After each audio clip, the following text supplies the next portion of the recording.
Are you listening? Damn.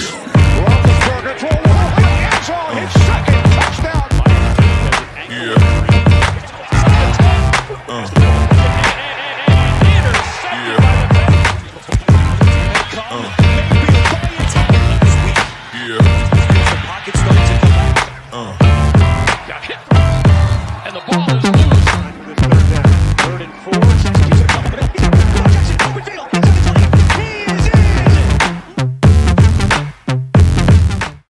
Welcome to another edition of AFC North Talk here with my guy Ace, Tony Q, and Sunny here.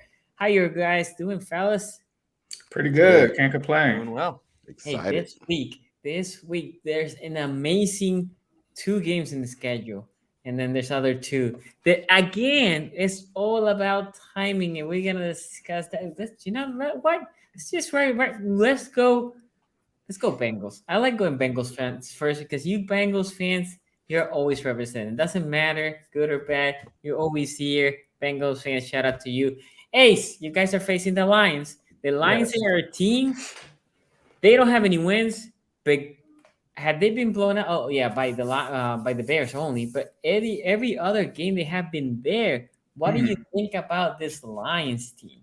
I think they're a scrappy team, right? You know, everybody keeps saying, and I keep hearing it, you know, this isn't really an 0-5 team. They've played teams pretty tough this season, and I understand that. But honestly, this has to be a game that the Bengals go on and handle business. I mean, we talk about the offense. It has not gotten to the threshold of where they have hit 30 yet. This needs to be a game where I think that they have to go for 30, especially in a dome, especially with the up and downs and the slow starts to this offense. You talk about the Bears game, you talk about the Jaguars game, you talk about last game. This offense has not been consistent from half to half, and that's where they have to improve. And there's too many weapons on this offense for them not to do that. And especially against a Lions secondary that isn't super strong, that's still trying to find themselves, right? They do have a great staff over there. You talk about Anthony Millen as the offensive coordinator. They got some development there, I believe, with Aaron Glenn as their defensive coordinator.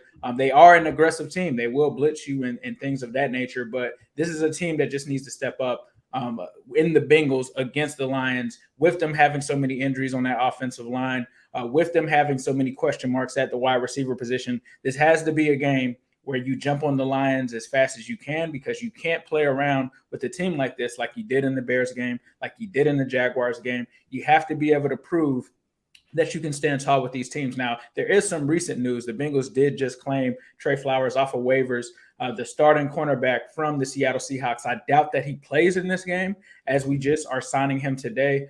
But that's huge, right? And I think that the Bengals, with them losing once again, I feel like we're always talking about them losing Trey Waynes to an injury.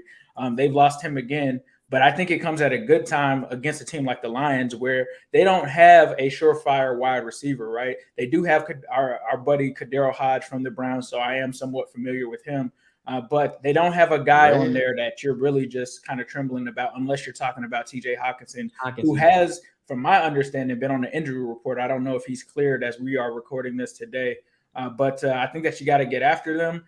And I think that you have to get consistent on offense. There is some issues as well with Jackson Carman potentially being out of this game. And then today we are hearing that Deontay Smith has an injury. So there is some trouble at that right guard position. I'm not sure what they're going to do with that, because Deontay Smith was supposed to be the viable backup option there. Now with Carman on the COVID list, with Smith with this injury, that's something to watch out for. But even with those injuries, I think that this team just needs to go out there, take care of business, and at least score 30. You know, I say just win, and I do mean that, but I just have to see this offense hit 30, because you cannot win in this league against teams like the Browns and teams like the Chargers that you have on your schedule without being able to score points. Okay. Super chat here, AJNM. Your question. But I am taking the Bengals. I didn't even pick the team. That's right. Yes, I am taking the Bengals in this. Any score prediction? I mean, if you're gonna have them score 30, you better. I'm gonna say Bengals in this one. I'm gonna say 33. Let's go 24. Bengals in this one. Okay. AJNM, your question did not come through. You can add us, and we will make sure that goes through. Easy for POTUS here says Q. The Cardinals slander from the beginning. It's really gonna come back to haunt us Sunday. hopefully the score gap isn't too big. Okay. Whoa, hold on, wait. One first thing, the slander wasn't towards the Arizona Cardinals. I am okay with the Arizona Cardinals organization. I have hyped up Kyler Murray in the past to my detriment. Yeah. No, baby. My issue ain't with the Arizona Cardinals. It's with Cliff Kingsbury. Because he's sorry. All right. And I don't care what this man's record is. I know he's not a good football coach. We have seen awful football coaches get carried to good records in the NFL before. So I am not off this train. Unless Cliff Kingsbury win like 2 championships, he's awful, trash. And you know what? The slander is still continuing. And I'm gonna just wait till we get to that game. Man. I'm gonna just wait till we get to that game. Right there. Couple things here. This is how you can do it. Super chat, right? Second, Q, if you are still alive in the eliminator, make sure you make the picks. Myself got eliminated. Q this week, you know who's gonna pick. There's no question.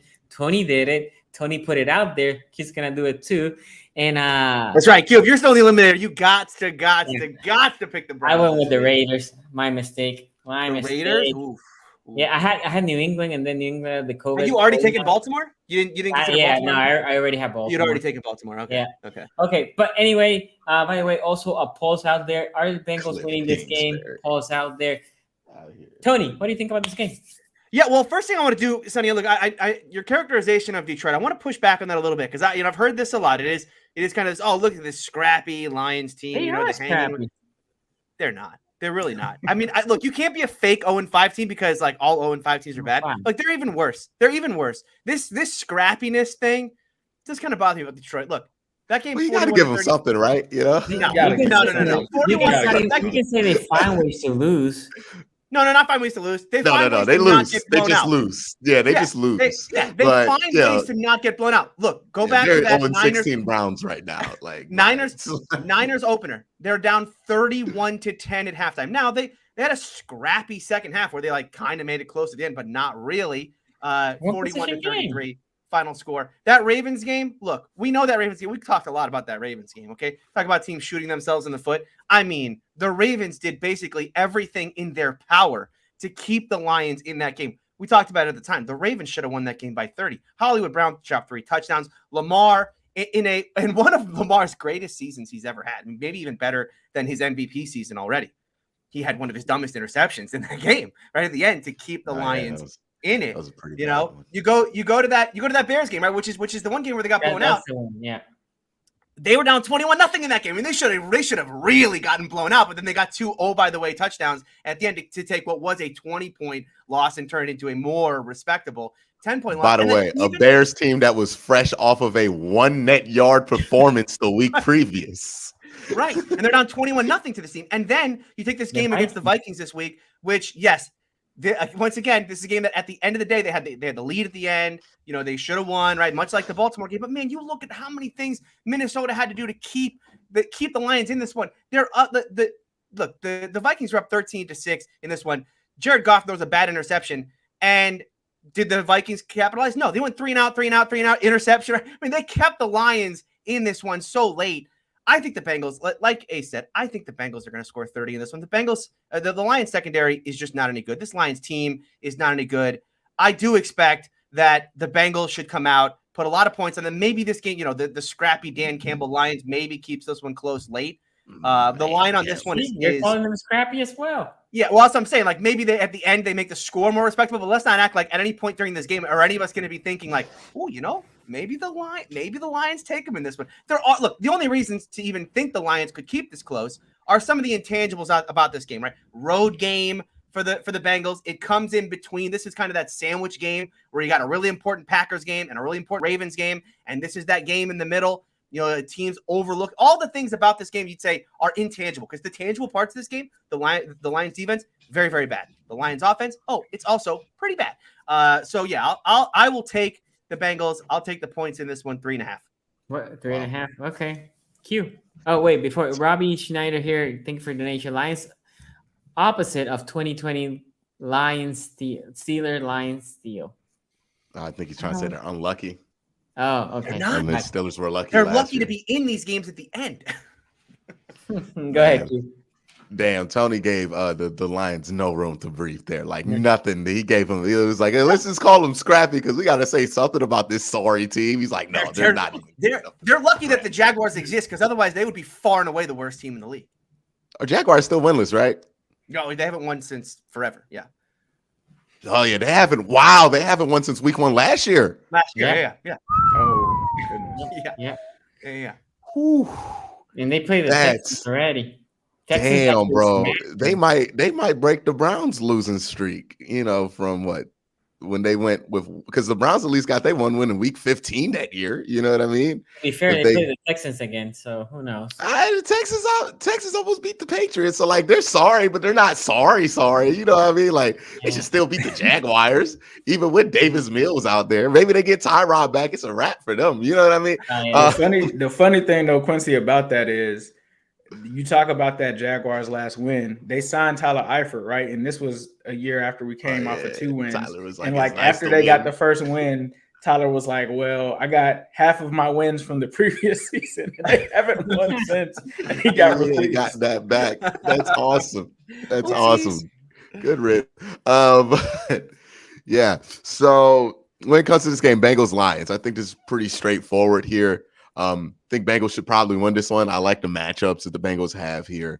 Don't know exactly what Detroit's going to do with Jamar Chase. Don't really think they're going to have a great answer there for the passing game.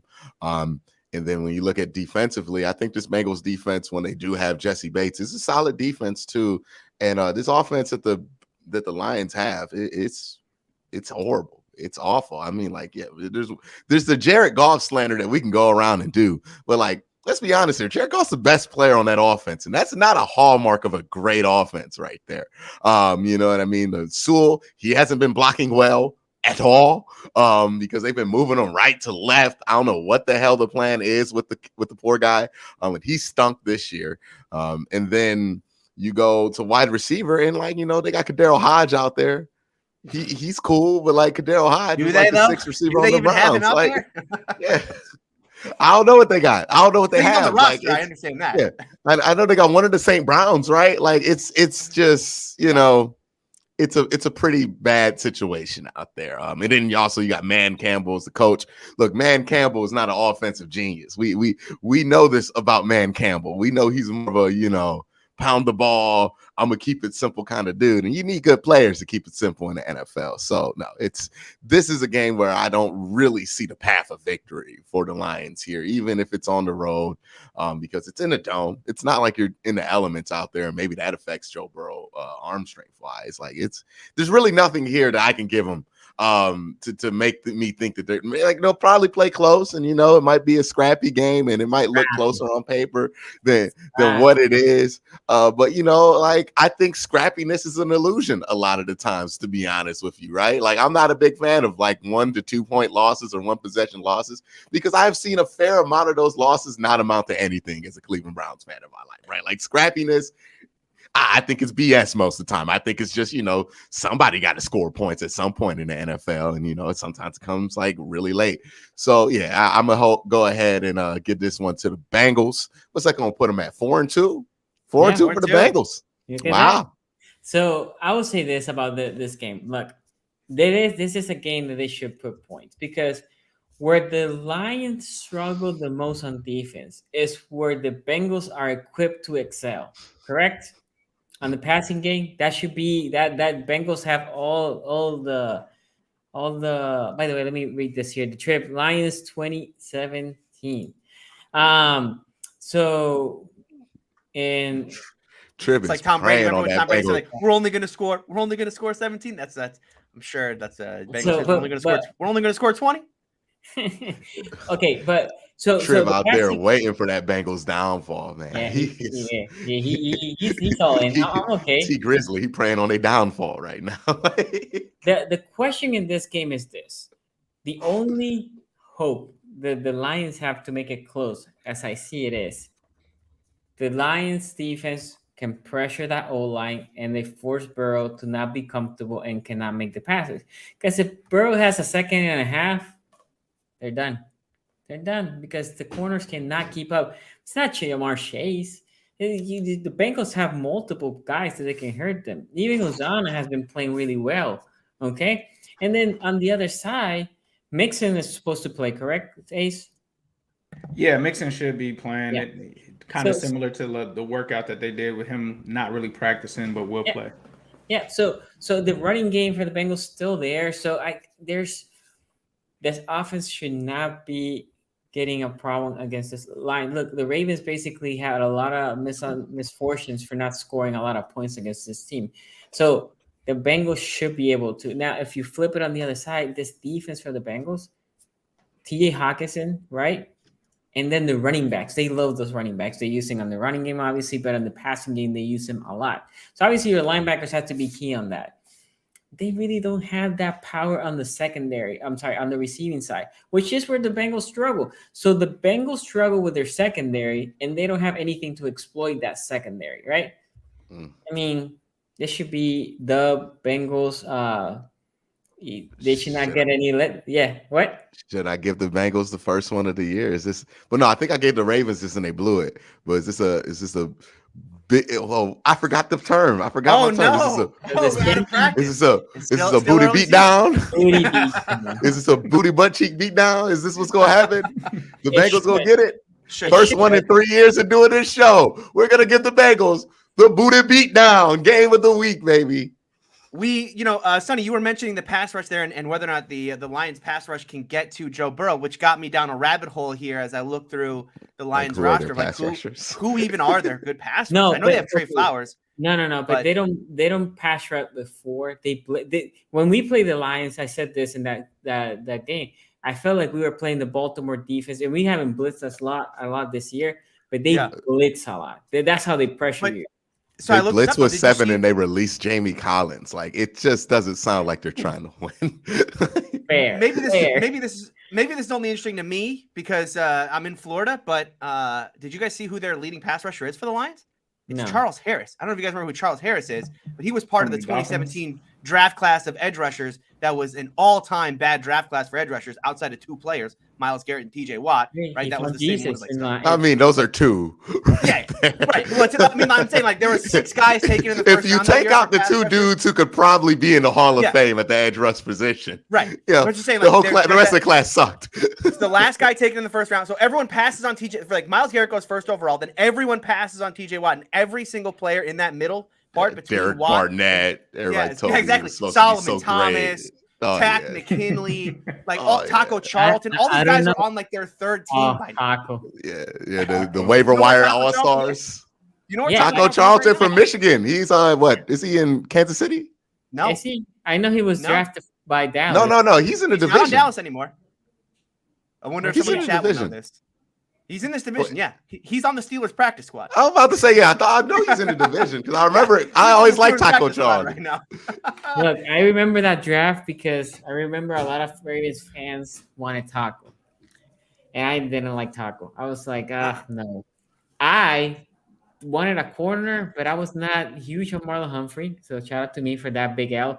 The guy that I wanted that draft was the one that the fucking Steelers had. I wanted T.J. Watt. That was the guy that I wanted because I saw his tape from Wisconsin. I was like, this fucking dude. Oh shit. Double. That's double. That's 2. That's monetization. Down. Damn it. But I was like, show y'all. Yeah.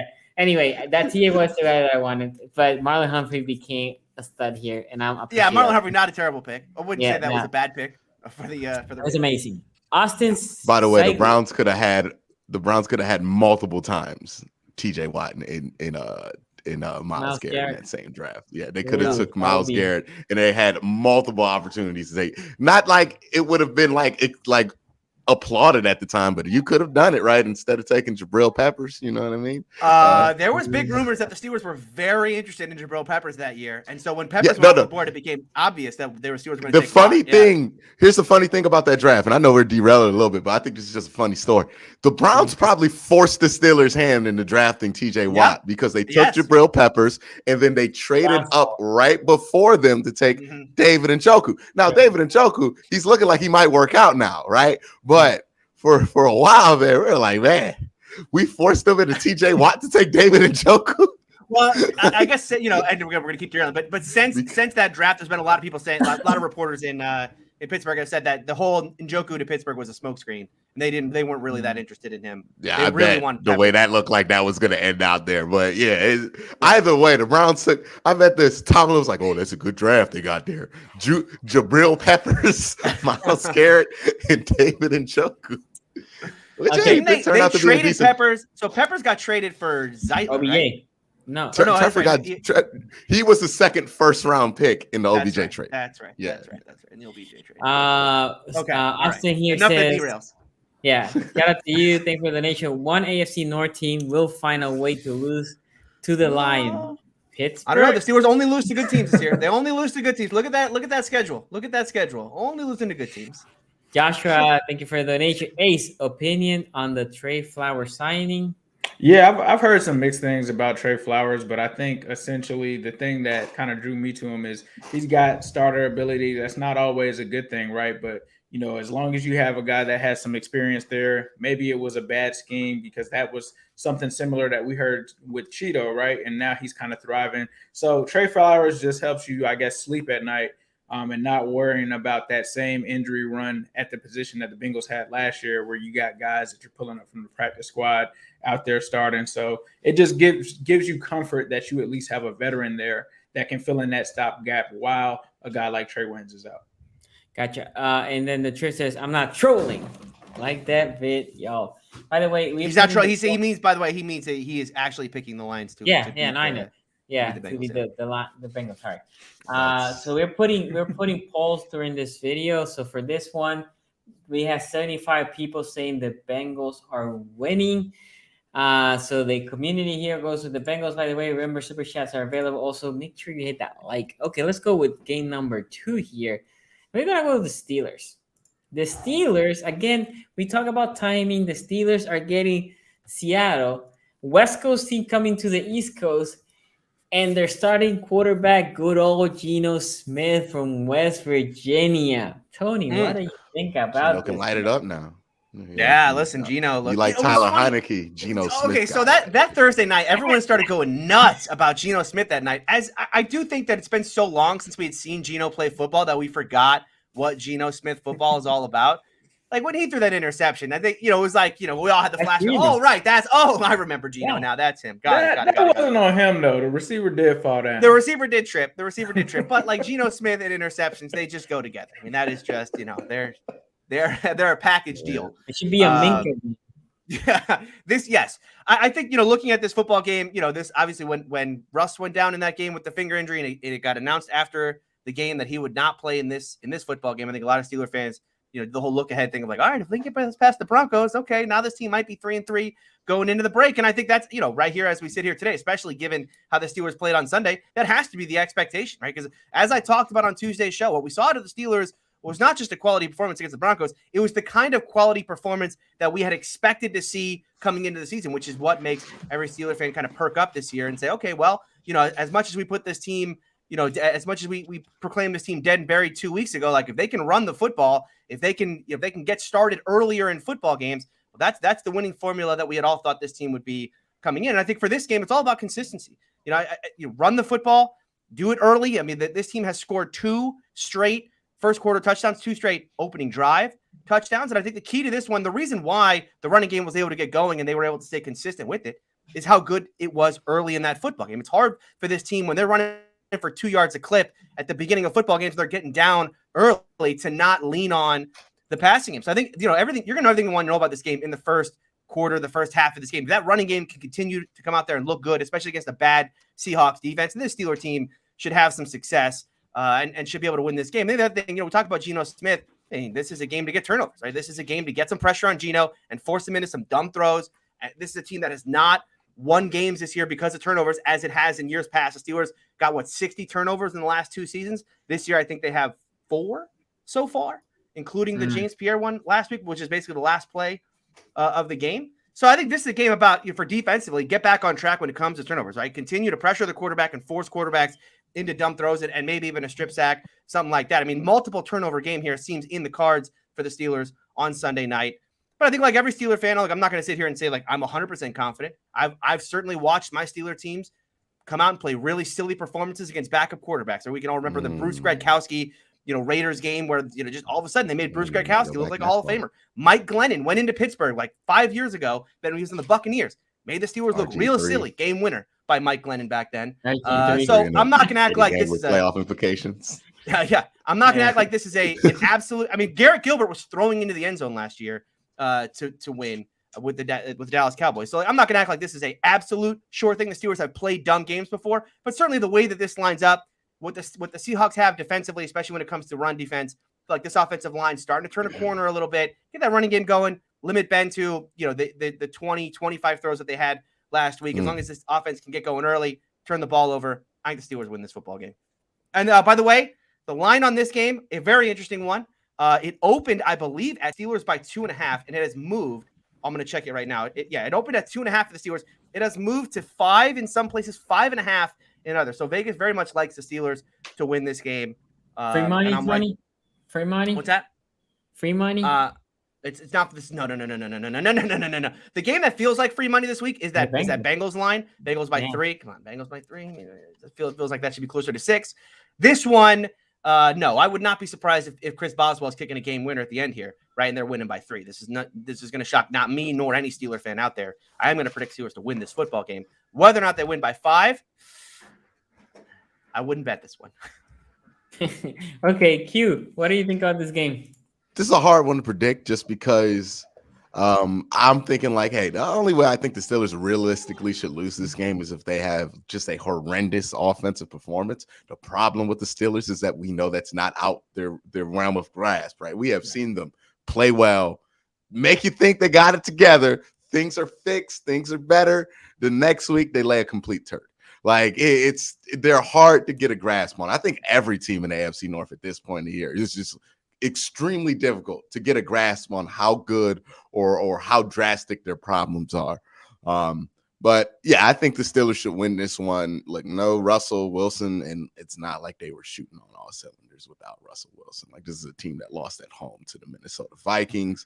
This is a team that has been struggling offensively, even with their franchise quarterback. Without him, I imagine there will be a struggle unless like the most left field quarterback controversy happens and Geno Smith lights it up and people are talking about starting Geno over Russ.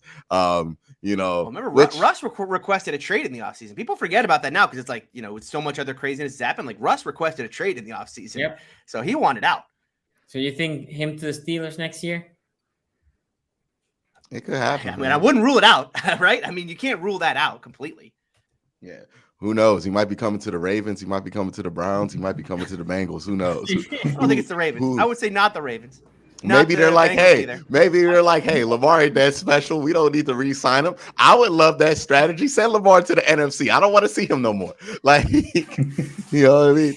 I would love it if the Ravens didn't re-sign Lamar Jackson. I would be a fan of that. There is a Lamar contract controversy potentially coming, but that's for the offseason. Yeah. We'll try to make Sonny nervous about that in the offseason. The longer that lingers, but and the better he plays. Yeah, because homie gonna get it all. He gonna get it all. but again, the only way I see the Steelers losing this game is that they have a putrid offensive performance. I don't think that happens this week. I think they do get to 3-3 here. And Tony, he starts to get the hairs back on his chest. He starts to sit up a little bit more straight, and he starts to demand some respect from some of these other teams out here that have been dogging him. You know what I mean? We gonna see Steeler fans back in the chat. We gonna see y'all back in the chat with y'all gusto. I know Steeler fans. Look, Steeler fans, if you ever been to a game against the Steelers at your stadium, you know how Steeler fans are. If they down 6, if they down 10, if they down 6, sitting in that seat quiet. But the second that game get back to even, here we go Steelers. They start pumping it back up. And then all of a sudden you're like, where did all these towels come from? Yeah. You're like, oh yeah, they don't do nothing until they get back to 500 in the game. So yeah, once they get to 500, I know we have been a dormant selection of Steeler fans at these live streams, but they'll pop out. Now, by the way, Tony, the poll shows the fan base here, and we have 147 votes. are saying that they're picking against the Steelers 53-47 so far. Big shock on that one from from the rest of the division here. Hey, of course. the Bengals I will say, just from a kind of meta perspective of this show, it could very easily be a Browns-Steelers game on Halloween with 2 3-loss teams in that one, considering what the schedule is coming up. So it would certainly make for a more entertaining AFC North talk here in a couple weeks. Hey, Ace, what do you think about this game? Yeah, man. I mean, straightforward, just looking at it, Seahawks not having Russell Wilson. I mean, like Quincy said, not a great team with Russell Wilson, right? But still, Russell Wilson is that X factor that you would think would give them the edge in this game. I think that the Steelers win this game. I mean, it's quite simple. It's simple math. Geno Smith might be able to provide for some exciting plays here or there, but I think he is going to end up getting swallowed up by this defense and committing some turnovers there. And they just simply aren't going to have enough, I think, of what it takes to get there. Now, it's interesting to see what his chemistry is like because they do still have Tyler Lockett. They do still have DK Metcalf. I'm not sure if Carson is going to play this week or not. He's on my fantasy team. They've been using Alex Collins. I don't know if that's going to continue or not, but it'll be an interesting watch.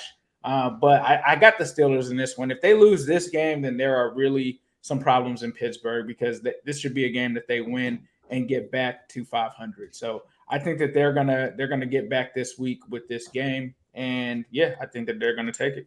Yeah, like I said earlier, it's all about timing, and then the Steelers happened to catch the Seattle Seahawks on a bad moment because of Geno. Seattle's problem on offense, as I see it, it's because of the O-line. That O-line is sketchy at best. And the Steelers D-line, not as good as before. We got that, but still very strong D-line. You put that with Geno Smith. Now, Geno Smith might start seeing ghosts and might start getting happy feet. And that's where Minka should be getting those picks. That secondary might look really strong this week because of that. Receivers are as good as that quarterback, right? And then Geno Smith, he might be better than what we remember, but he still hasn't been playing for years now. So he will have rust. I know he came out firing, but I think the defense for the Steelers will be good enough to stop Geno Smith. And on the flip side, the Seattle defense is well documented that defense hasn't been good. So this is another game that the Steelers offense can start putting things together and get back on track. We talk about against Denver, right? I mentioned this is a game for the Steelers offense to wake up because the Denver Broncos did not have their full arsenal on defense. They were missing their linebackers, right? In the case of the Broncos. Well, Seattle has no really good players out there in that defense. They just don't. Carlos Dunlap slander? They had Dunlap and they have there somewhere right now. They had Dunlap and they had the safety that came from the Jets. Blanking. You mean the linebacker from? That guy's overrated. You mean the linebacker from the Jets? Jamal Adams that just keeps getting murdered every week. Jamal Adams. He's just a linebacker. You're gonna have to see me in that hole, baby. You're gonna have to see me in that hole. Jamal Adams is so overrated. I'm sorry. So the problem with Jamal Adams is the same problem that a lot of the safeties get when they get either big money or they get traded and they say, well, this dude was good when they were using as a box safety. And they're like, well, he used to be a really good box safety. Let me put him as a free safety. And then they crash, right? That happened to the Ravens, by the way, with Tony Jefferson. Tony Jefferson, really good box safety. They tried to put him as a free safety. He didn't work out. Jamal Adams is a good box safety. Bobby Wagner too. We forgot about Chad's yelling at us about Bobby Wagner. No. Bobby Wagner's there. Bobby Wagner is a guy, a good older linebacker, right? He's still solid, but he doesn't have the second gear to just catch up a running back if the running back hits the hole quick, right? So he's just a smart linebacker. This is a game that Najee Harris should have a good game. This is a game the receiver should be having a good game, and Big Ben should be keying on the play action and having a decent game in the air, right? Not a game for Ben to throw 40 times. Ben's going to run play action. We're 5 games in. Let's not. But this is a game that he should. I tell you, Tony. Tried to tell you this. Can we not? I tried to tell you all offseason. You think he really about to start doing those boots? I'm not going to act like Ben Roethlisberger played well in play action. Like maybe, this is the week. This is the week. That's my point. This is the week that he should. That they should. Anyway, this should be an easy W for the Steelers. West Coast team traveling east. Seattle does not travel well to East Coast. No Russell Wilson. Defense not playing well. O-line for them not playing well. I mean, it should be a dub. I'm picking Pittsburgh. Yeah, and it's like also you got to remember, like Russell Wilson and that offense, they haven't been clicking since like week 12 last year. So it ain't just like a this season thing. They are still capable of those big plays, and I think we talk about the Steelers, they keep a lid on it stuff. Like the Steelers have not kept a lid on it on the deep stuff, and part of that has to do with Minka. Look, Minka's not having a great year this year. All this kind of moving Minka around stuff was cute against Buffalo, and it worked. But that was a game plan that, as I said at the time, like this worked really well against Buffalo. Let's see how it goes the rest of the year. Well, the rest of the year it hasn't gone very well. Is it a contract year for Minka? It is not a contract year. His fifth year option is next year, so next year is the contract year. Minka. Okay. Gotcha. Soul Train. Minka fits average. Got to hit it. All right, there you go. So far, listen, people did this to him last year, though. I mean, he did have a slow start to last season, and then it was that game against the Browns where he Q, you remember that one? The Browns make his performance against the Browns last year. That was really when he kind of turned it on. Yeah, there were two others. There were two other Browns Steelers games I could have used to wash that taste down. I'm pretty sure. Did Minka play well in that last game that they played? I remember him missing several tackles, missing that same play he hit on cover one, Robert, and missing a couple of tackles on some screens. I remember that. Honey, you brought it on yourself. 34, 39, they're similar. And then in the game that the Browns used to get into the playoffs, then Nick Chubb shake the ankles off of Minka. It was a business decision in a game that didn't matter for the Steelers. It was a it ended up mattering because you ended up drawing the Browns in the playoffs, and then Browns beat that booty. All I'm saying, 2 weeks in a row. You don't want to go to last season, Tony. I don't know why you keep going there. Oh, I'm very excited for Minka Fitzpatrick and Baker Mayfield rematch here in a couple weeks. I'm excited to see. He played them 2 times after that. What do you mean? Like this? Only one time actually mattered, and again, he did not have an awful game in the playoff game. You're thinking of Terrell Edmonds. Go back and watch tape. You're thinking. No. I remember on that cover one robber, he thought he was gonna get that same interception and gave up a touchdown to Jarvis Landry because he overplayed the lane. Yeah, I remember that one. That was Terrell Edmonds. I promise you. No, the guy on the robber that was Minka. On the first touchdown, you're thinking about the deep man. I'm thinking about the man who went underneath on the cover one. The first touchdown that was Minka. I mean, Edmonds literally whiffed. Minka jumps up there to try to intercept this ball. He misses it. It goes to Jarvis, and then Jarvis breaks like 3 tackles. I don't know who those guys were, but I know Minka overplayed that lane when he should have probably been sitting back in it a little bit. And he probably would have got a tip off. The player that screwed that play up was Terrell Edmonds. We need to pull this. It all started with justifying the draft pick for Minka and his role into it's cool. Super Bowl worthy defense. How they even getting there? Soul Train. Thank you for the donation. The railing question. Oh, because we haven't had those today. We haven't had any today. Will any of you take any draft coverage by Mike Mayock series when he gets the boot and goes back to the NFL Network? Look, we take Mike Mayock seriously at the did we ever take Mike Mayock? No. Cleveland Farrell. That's all I gotta say.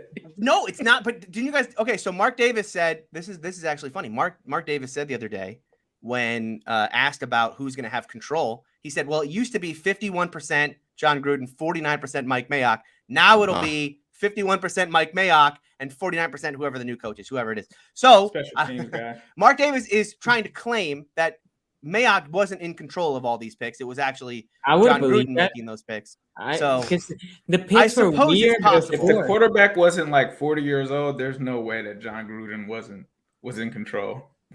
No, but look at this. The picks before Mayock came there were I don't know, man. There's just something about the Raiders and weird draft picks. Like, you know what I mean? Like they always pick the guy that you're like, nobody should have went there in the first round. Like that's kind of the Raiders thing. Second round guy. They go first round. Now to be fair, Miller, Seahawks do that too. Miller, they be hitting those. That's the difference though. The Seahawks used to be hitting on those back in the day. You know what I mean? They don't hit on them as much. Well, no, actually, no. They hit. When was the last time they really hit on a first round pick? Not in the first round. They just hit middle. It's been quite a while. They've been. Because DK was the second round guy, right? Yep. And they went Rashad Penny in that draft, right? Yep.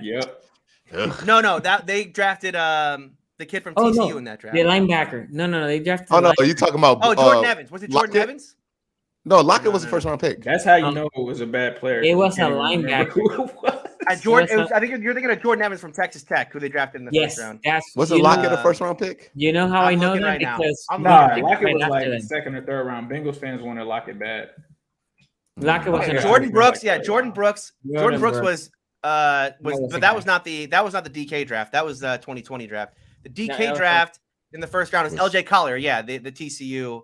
Yeah, the that one. TCU. Dude, they be DN. picking dudes. I'm like, I don't even remember thinking of Yeah. him as a prospect. Nope. Rashad Penny. Yeah, Rashad Penny from San Diego State, who was They just take a third monster. rounders Yeah, in he's the a first, monster like in the it's NFL. nothing. He's so good. I remember they were like, yo, Rashad Penny, he's really just Saquon Barkley without the Power 5 tape. They really do a good job of trading away their first round picks. That's probably the best thing that they do with their first round picks Well, when they but trade they it away. traded 2 first round picks for the guy that we just talked, the safety. Yeah. Oh, Jamal Adams. Well, let's be Two honest. first. I mean, Jamal Adams as a in the box safety is a better player than at Yes. least he's on the field.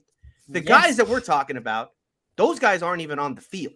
So yeah, that's those dudes end up bouncing around the league with the hey, he's a former first round pick tag, and then you're like, oh, Yeah. Seattle. Never mind. Yeah. They didn't make the right decision here. Yep. Professor Chaos here says, who wins first, Jacksonville or Detroit? Detroit. Who's Jacksonville playing this week? Because someone said something about, I think UCF Jaguar said that their fans think that they're going to win this week. I don't even know. They're I not. think I mean, like the they might Dolphins, dog. They're playing the Dolphins with Jacoby Brisket. first. and they're still better than them. Jacoby. Like I think they could beat that team. they might get a hey, because Urban's still there. If Urban got fired, then maybe I could see them getting that, hey, we hated our coach kind of like win game in there. But if they ain't gonna do that, and it don't look like they're gonna do that because now they don't have to, then Dolphins are 1-4. Don't forget it. Dolphins are 1-4 right now. 1-4. Right, so they have shown capable of winning a football game With Tua. I don't think I think they've lost every game. Brissett's going to win that way. Isn't Tua's coming back soon though? Yeah, I don't know if this is the week for though. Tua, but Tua is supposed to come back relatively. I think it's Jacksonville. I think Trevor Lawrence, if he can't beat the Dolphins with Jacoby Brissett, I don't know. It's more than Trevor Lawrence, right? It's a London game, right? Isn't that the London 9:30 start game? Oh, is that a London game? I think it's a London game. It's kind of like a Tua did home return game to for the practice, Jaguars, right? Oh, yeah, 9:30. It's a 9:30 a.m. start. Okay, Some Some guy in Sonny, you chat wanna is go to saying that Tua is one? starting. No. You want to go to that one? Tua is starting, is what they're saying. well, I'm wanna gonna be over there for this one. I'm gonna So be I drive 4 hours to go see the Jaguars play the Miami Dolphins. Yeah, that's true. So Tottenham. you got to see that one live. That's one to see live. That's a Tua marquee good, matchup though. right there. It's Tua good. I'll Tua's not be good. in the U.S. Tua's okay. Because everybody's Okay, like, Tua okay. started. Okay, let's talk about the next game. Let me They reel have us less back. of the offense available to them. Let me hear. By the way, Tony, if you wanted to know what the chat thought, they thought 51% the Steelers would lose. It's a close one. 50-50? All right. Well, hey, listen, that's about as good as we could. Listen, it's Got Mike Mayock. it starts 75-25. So any closer we get to 75-25 against is I consider a win. Clear indication that the Steelers fans have not been showing up. There's no way that they would have let that slide. But yes, They don't show up until they get to even. Like, you know how Steelers fans are, bro. They're not going to show up until they feel like it's a chance that they can win. Like, you know what I mean? But before then, they're going to be away. Like, Now next week, if they win, Steelers fans going to dominate the chat. Oh, on Tuesday. Ooh, yeah.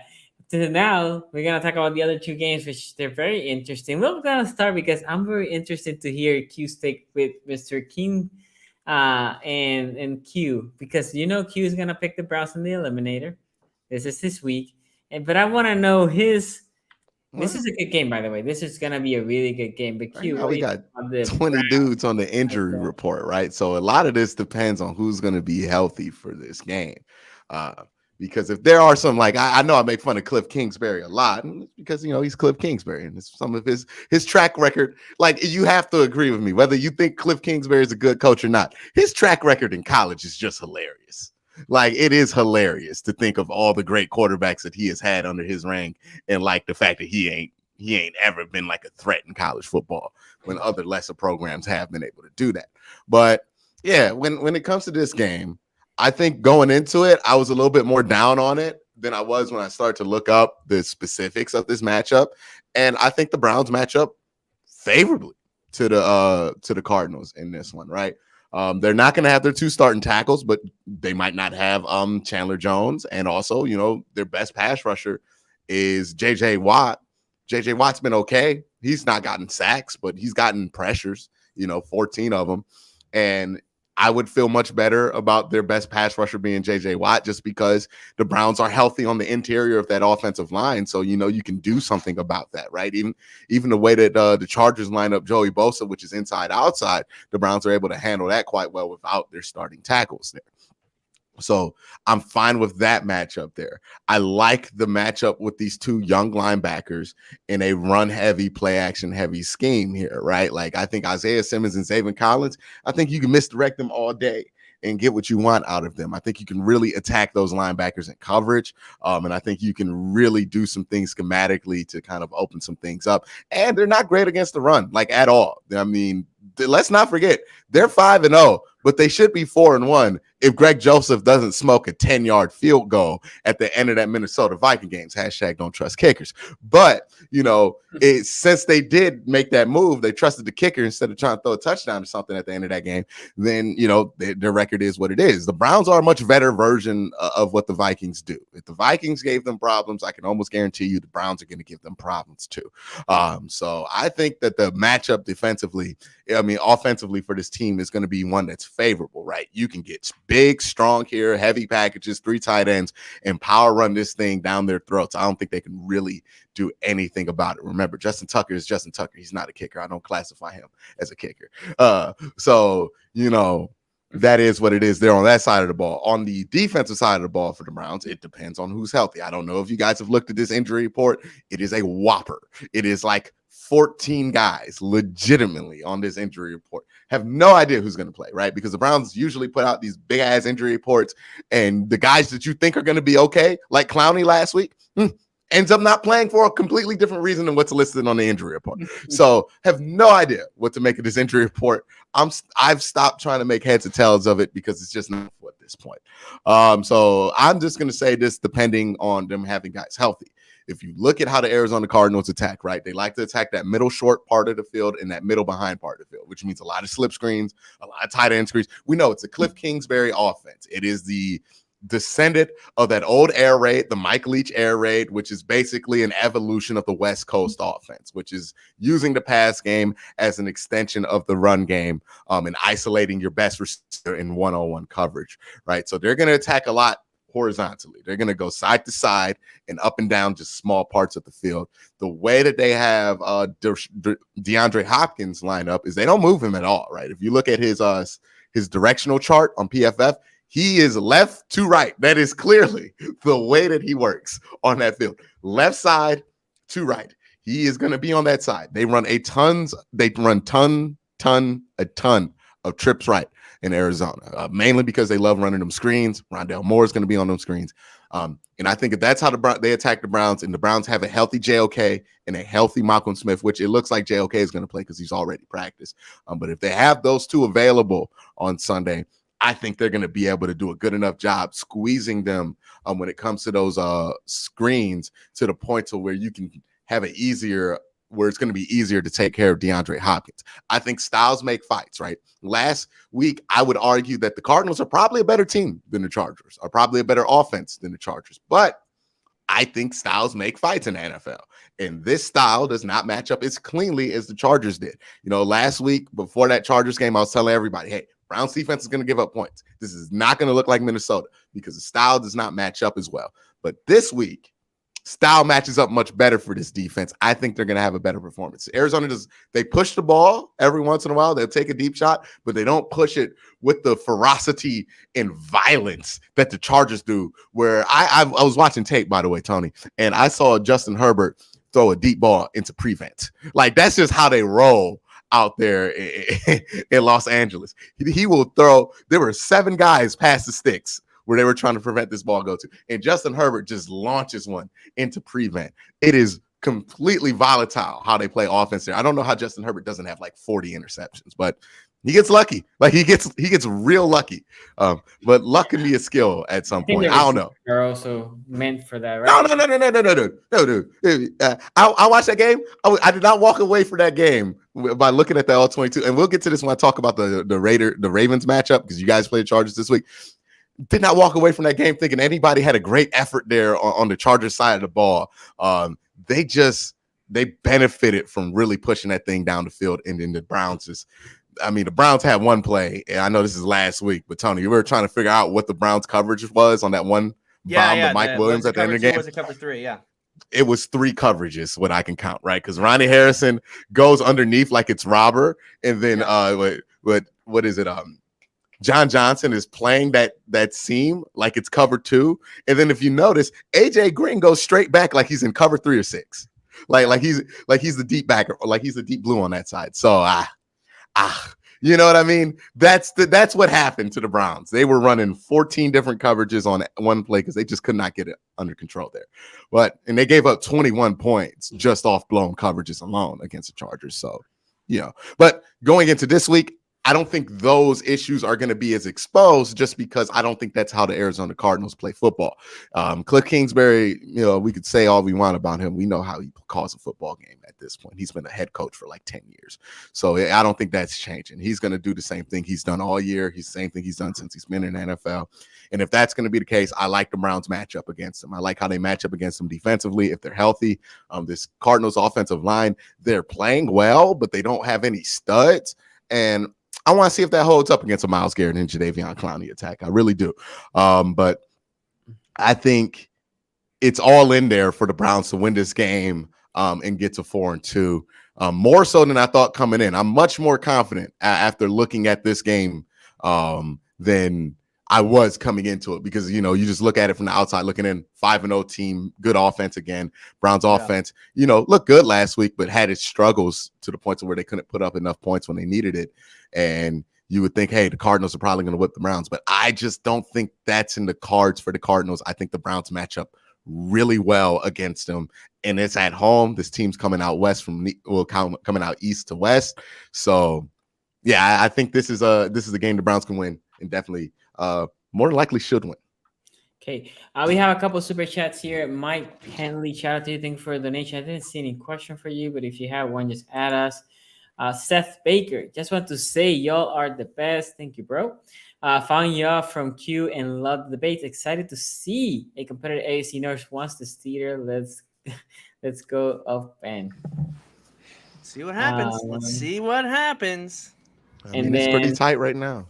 Tyler says, on this Brown roller coaster and loving every moment. Ace.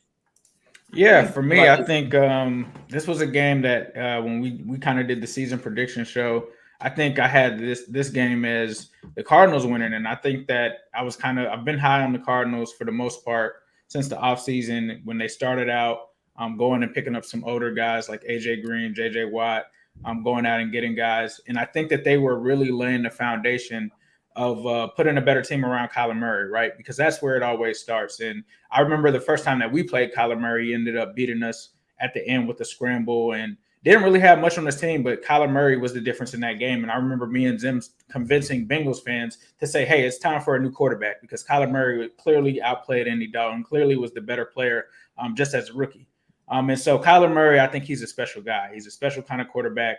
From the throwing aspect and from the rushing aspect, I think that he's two-dimensional. It's also a cool game because you get to see two guys that came out of that Lincoln Riley tutelage going against each other. I don't know if they've played before or not, Quincy. Is this the first time that Baker and Kyler have played each other, or is? Nah, you don't remember Come Get Me?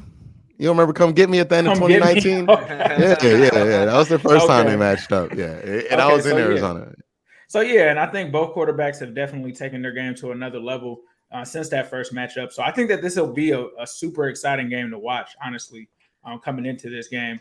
And I think that the Browns definitely have something that's an Achilles heel for this Cardinals defense who hasn't been good against the run. So I think that they'll continue to get that run game going with Chubb and Hunt. But I think it's going to present some of the similar challenges from the Chargers game. Not that the Chargers and Cardinals are the same kind of team, But they're a team that struggles against the run, but they are a team that can put up points and pass and things of that nature. And I would feel more confident if we saw from Joe Woods a little bit of a better performance against those Chargers receivers and weapons, because I actually feel like the Cardinals may possibly have even more, possibly better weapons. When you talk about Rondale Moore being the fourth receiver for this team, you talk about Christian Kirk, DeAndre Hopkins, who just kind of gave away that title as best receiver of the league to Devontae Adams, but it still could be argued that he is one of the top receivers in this league. And then you got a savvy vet in AJ Green, who before last week had two solid showings as well. And so I think that that's what's going to make this interesting. And I think it's going to come down to Kyler versus Baker and which guy is going to be able to make plays and which defense is going to be able to stop the other. Because although the Cardinals' run defense is bad, their passing defense is actually pretty good. So we'll have to see what they're going to do there. And especially with Baker and OBJ not being on the same page, will David Njoku be able to continue that run that he had from last week? That is something that will be interesting to see. But as of now, as I see this game, with the Browns having so many injuries, I am tending to lean towards the Cardinals in this game. I'm kind of sticking with what my first thought was. I think that this will be an entertaining game, but I do think that the Cardinals can pull the upset here on the Browns. But that's not to say that the Browns can't win this game. I think if they get into the mode like they played last week and get up on this team, and then kind of ground and pound. But if they have a team like the Cardinals coming back, if they continue to press on that gas, if they continue to start to trust Baker Mayfield, I think that the Browns can get a win in this game. But I think that this is a tough time to be taking on a team like this with the Cardinals with so many injuries and Kyler Murray coming off of a bad game. Now, if Kyler Murray was coming into this, with a hot game, he may have a chance to struggle. He is my fantasy quarterback, by the way, but he had a down game last week, so I know that he's going. I was wondering. I was like, you keeping up with Kyler Murray? Yes, I did take Kyler as my fantasy quarterback. So yeah, I slightly have the Cards in this one, but I do think that this is a winnable game for the Browns.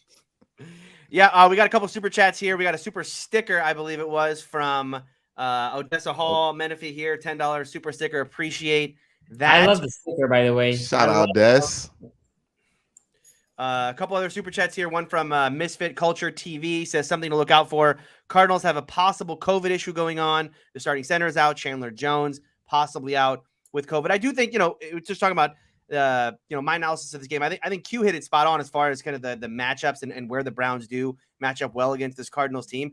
But like Q was saying as well, I do think this is one of those games that's really hard to project today as we sit here on Thursday because there are so many moving pieces, not just with the Browns. I mean, the Browns injury list, yes, is gigantic. And who knows, like some of those guys we may find out, at about 11 a.m. Eastern time on day. Like, oh, no, these guys are actually. It got way bigger than it was yesterday. Damn, man. Nick Chubb's on this thing? Yeah, the Browns injury report, I just gave up. It looked like a last week monster. Like, damn, we got Nick Chubb, Greg Newsome, Jadavion, Jack Conklin, Myles Garrett, Kareem Hunt. What? At this point, who isn't on the Browns injury report? Greedy, yeah, exactly. Denzel Ward, J.C. Treader, David Njoku, Tack McKinley, Malik McDowell. Like, there are no bums on this injury report. Like, yeah, well, MJ Stewart ain't on here instead of somebody. But so obviously the Browns have all their injury stuff going on. But then like Misfit said, the Cardinals have this COVID issue going on right now, where if they have one more any sort of close contact or positive test within the organization, they have to go into like the emergency protocol, but they have to shut everything down right before the game, right? So all of this, I think, is going to play a factor in this, and that's why I think when we get if we were talking to us all on maybe Saturday night or Sunday morning, we may have a very different outlook on this game. The closer we get to it, given by the time we get some clarity. But just speaking on this game broadly here, not taking into account, will this guy play? Will that guy not play? Who knows what's going to happen? Because again, so much can change in the next 48 to 72 hours. I agree with Q here that from a matchup perspective, like what gives the Browns the most trouble defensively? It's teams that can confuse them with route concepts and down the field passing. And the way that the Cardinals like to move the football, we talked about that 3-by-1 formation they love to run with Hopkins isolated. Again, I don't think that that's going to cause the Browns as many problems as moving him around, right? Again, why do schematic issues happen? Why do miscommunications happen? It happens because of shifts and motions and different formations that teams are trying to communicate about.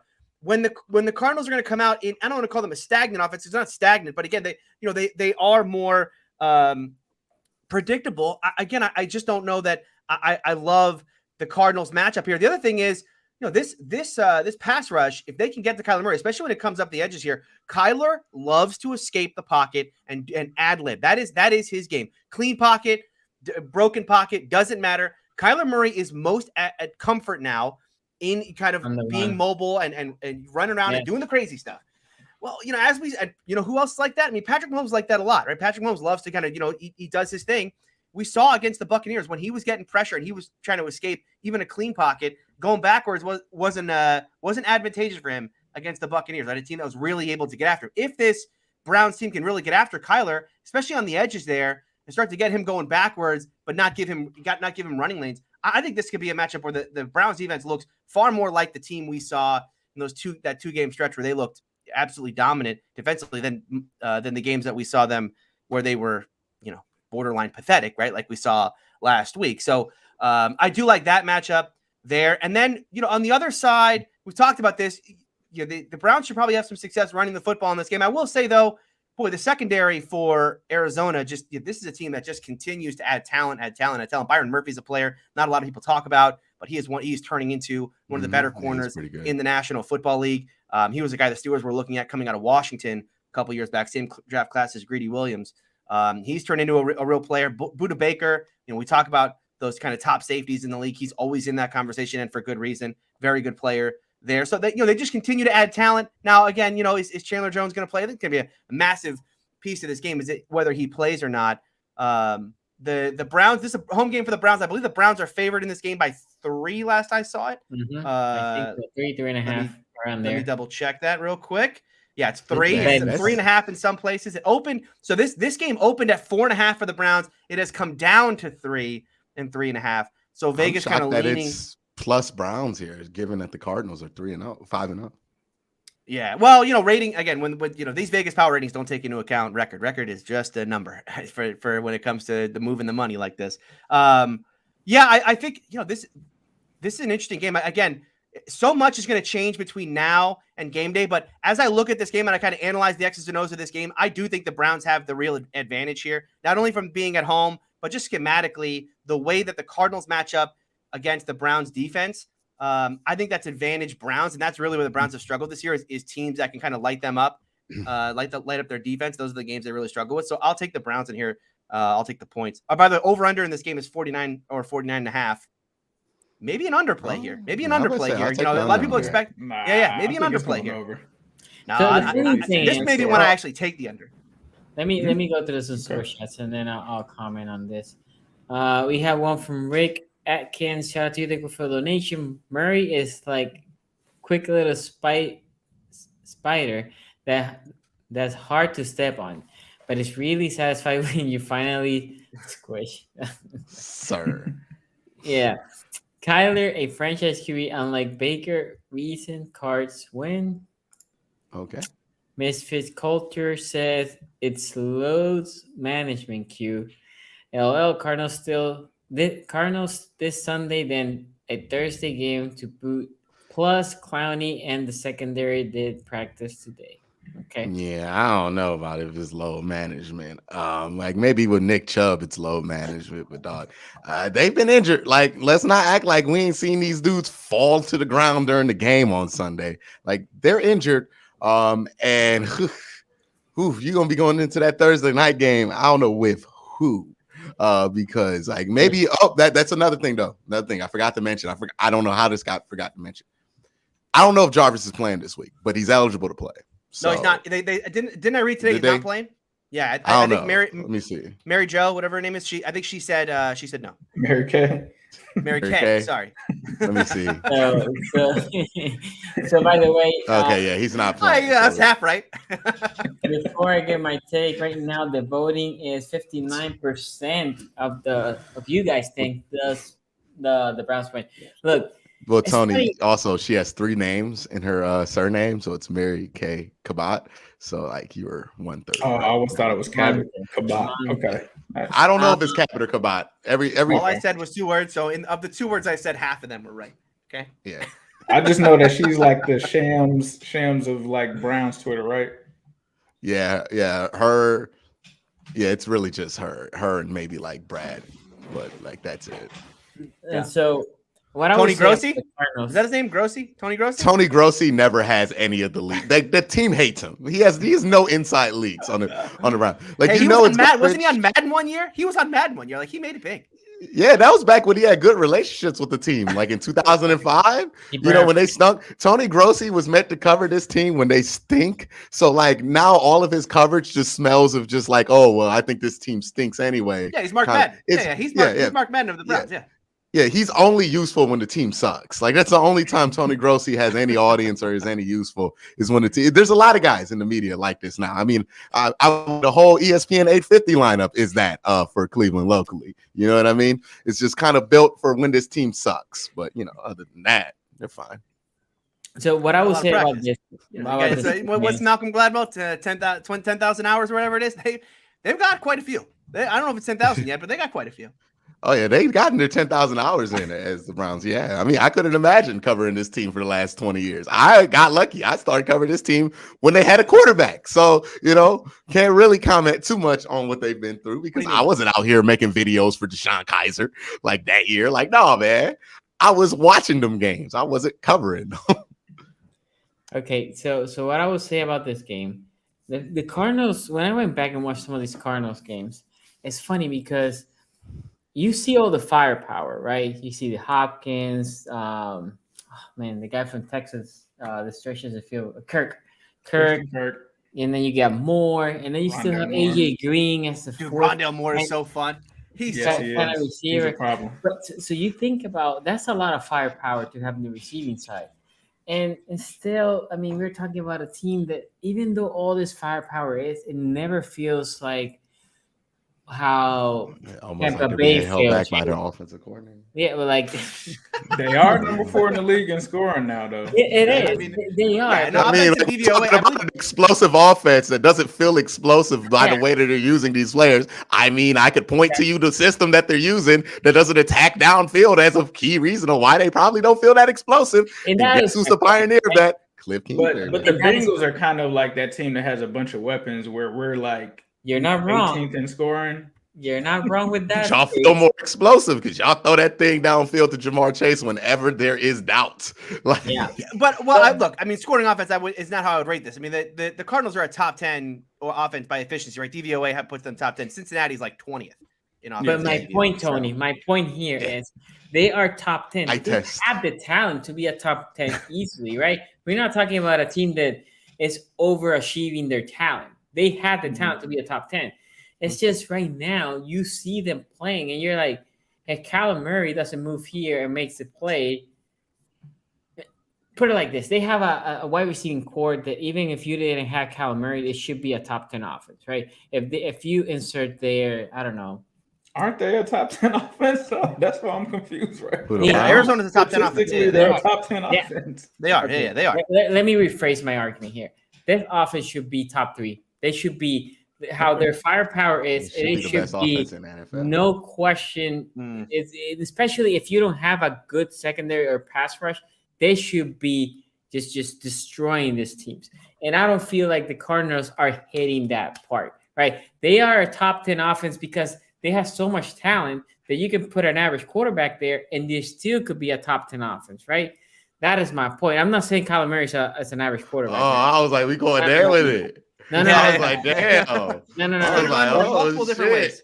No, what I'm saying is this team is set to be a top 10 offense. They should be already a top 3 offense, but there's something there that is not letting them hit that other strike. I know Q will tell you it's Kingsbury. I still cannot. I think it is more that their offense is not creative enough, and they had the power offense to be creative, and also their running game, right? Their running game is not good.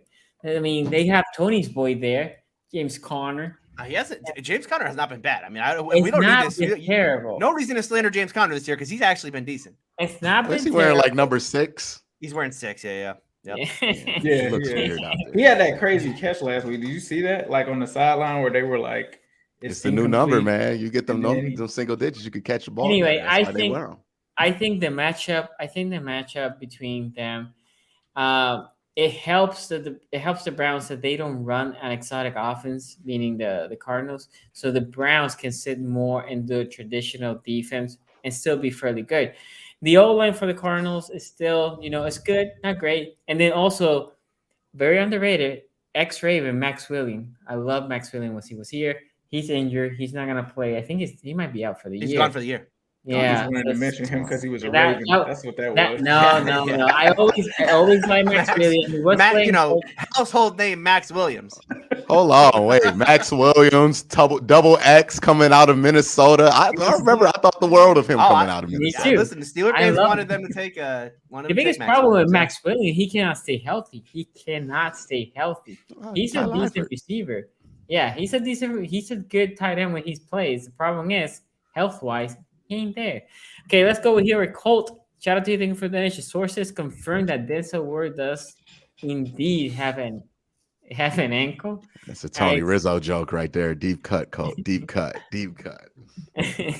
Mystery Coach here says, so are the Cardinals playing conservative yet still being explosive? Is that where we are going with this team? My point is they have the team to be super explosive, but they don't push the ball. They don't push the boundaries.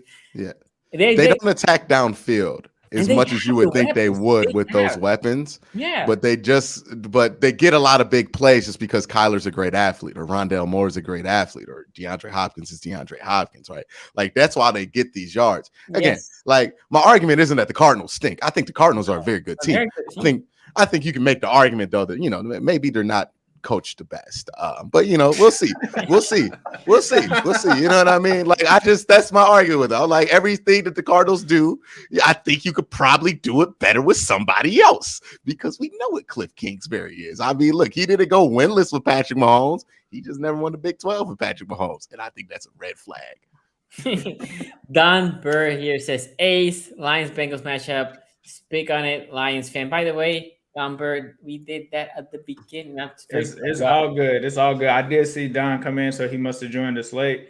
He did tell me to take the fandom out of it. I think that this is going to be a solid game, but I think that the Bengals will be able to take advantage of that secondary with Detroit. But I don't think Detroit is a team that can go away. I think ways that Detroit could try to take advantage of the Bengals is with those running backs. We struggled against A.J. Dillon and Aaron Jones last week, especially in the passing game. So that's something to watch out for, but I do think that the Bengals will be able to take care of the Lions. Can you beat them by 4? The question is, can the Bengals win by 4? I mean, I think so. They'll win by 14. It is a hard game. It's a 3.5 point. There are different stipulations, but if this Bengals offense gets rolling, which we haven't, I think that they could. And Don, I know you told Ace to leave the fandom out of it, but as somebody who has never been mistaken for a Bengals fan, Ace is being more nice about this matchup than I am. It's a blowout. This should be, as I said, and Don, I appreciate you coming in and watching here, and I know he's trying to be nice, but the Lions are 0-5, and as I said, they're fake 0-5. Like they're even worse than their record would have you believe. All these box scores that people read and they go, "Oh, that game was kind of close." No, it wasn't. What would happen if the Steelers? They were not close. They were not close. I mean, listen. They're not even. Then I'll come on here and be sad about it. That hasn't happened yet. What I'm saying is, I'm not talking about potential games in the future. I'm talking about the things that have happened on tape, the things that you watched about the Lions. This is not a team that, they're winning, they're losing close. No, they're getting their ass kicked, and then at the end of the games, they make these games closer than they are. I mean, that's fair. By the way, Soul Train, shout out to you. Thank you for the donation. I know you want this podcast to last 3 hours when you put questions like this. By the way, Ace has to go here in a minute, so we do need to get to his thoughts on the Ravens game. Oh, yeah. Okay. Q, do you want to say anything quick on the super chat? Yeah, we know how the special teams coach is. He likes to hang on to these little kickers for too long. But, okay. He's 2 punts away. He's 2 bad punts away. He's a bad game away. Okay. By the way, 58% of you think the Browns are winning. Let's go to the marquee matchup of the week. It's basically both the Browns and the Ravens. Both have really good matchup. But Ace, what do you think about this Ravens game? This Ravens team, man, it's tough to pick against them, right? Especially what they've been doing these last couple of weeks. You got Justin Herbert versus Lamar Jackson. This is an exciting game to watch. Honestly, I feel like this game could go either way. Looking and seeing that it's at in Baltimore for the Ravens, that kind of makes me want to pick the Ravens in this game. And so, do I want to pick the Ravens? Yes, you Lamar do. Jackson Always. playing amazing. I'm actually gonna go with I'll go with the Ravens in this game. I think the Ravens at home. If this game were in LA, I think on the road, LA time, I think that Herbert and those guys would be able to pull it out. But I don't know if the Chargers are going to be able to stop it. We talked about last week with them not being able to stop the run. Now, even though the Ravens aren't really a run team per se anymore, they kind of changed their identity. I think that they still will struggle with Lamar Jackson as far as stopping him from running on the ground. I mean, I think that it's going to be an exciting game. I think they're going to trade blow for blow. But yeah, I think I'm going to go with the Ravens in this one. I don't think that Herbert is going to be able to just sling it like he did last week against the Browns once they had injuries, right? Once Denzel Ward went out. I don't think he's going to have that same luck with Marlon Humphrey in the secondary. But I do think it will be a high-scoring game, but I think that Lamar Jackson is going to find a way to win, even though I really want to pick the Chargers in this game. I think the Chargers could win this game, but it's hard to go against the Ravens with how they're playing right now. Gotcha. By the way, we have been all in agreement so far. All agreement so far. No. You guys picked the Browns. I picked he picked the Cardinals. Oh, you picked the Cardinals. Okay. Hater. My bad here. Okay. Okay, let me talk out. And by the way, Ace, if you had to bounce it, it's Peace okay. out, homies. Take care, man. Yep, Take care. Okay, so for me, the Chargers Ravens game, it's an interesting one, right? I mean, we're talking about the Chargers are a very hyped team right now. The worst game that they had was against another very hyped team, which is called the Dallas Cowboys. But I mean, Dallas Cowboys and the Chargers are both good teams. As I see this game, there's a key matchup. I think the Ravens should put Jamie Smith on Keenan Allen. I think that would be the first thing that they should do.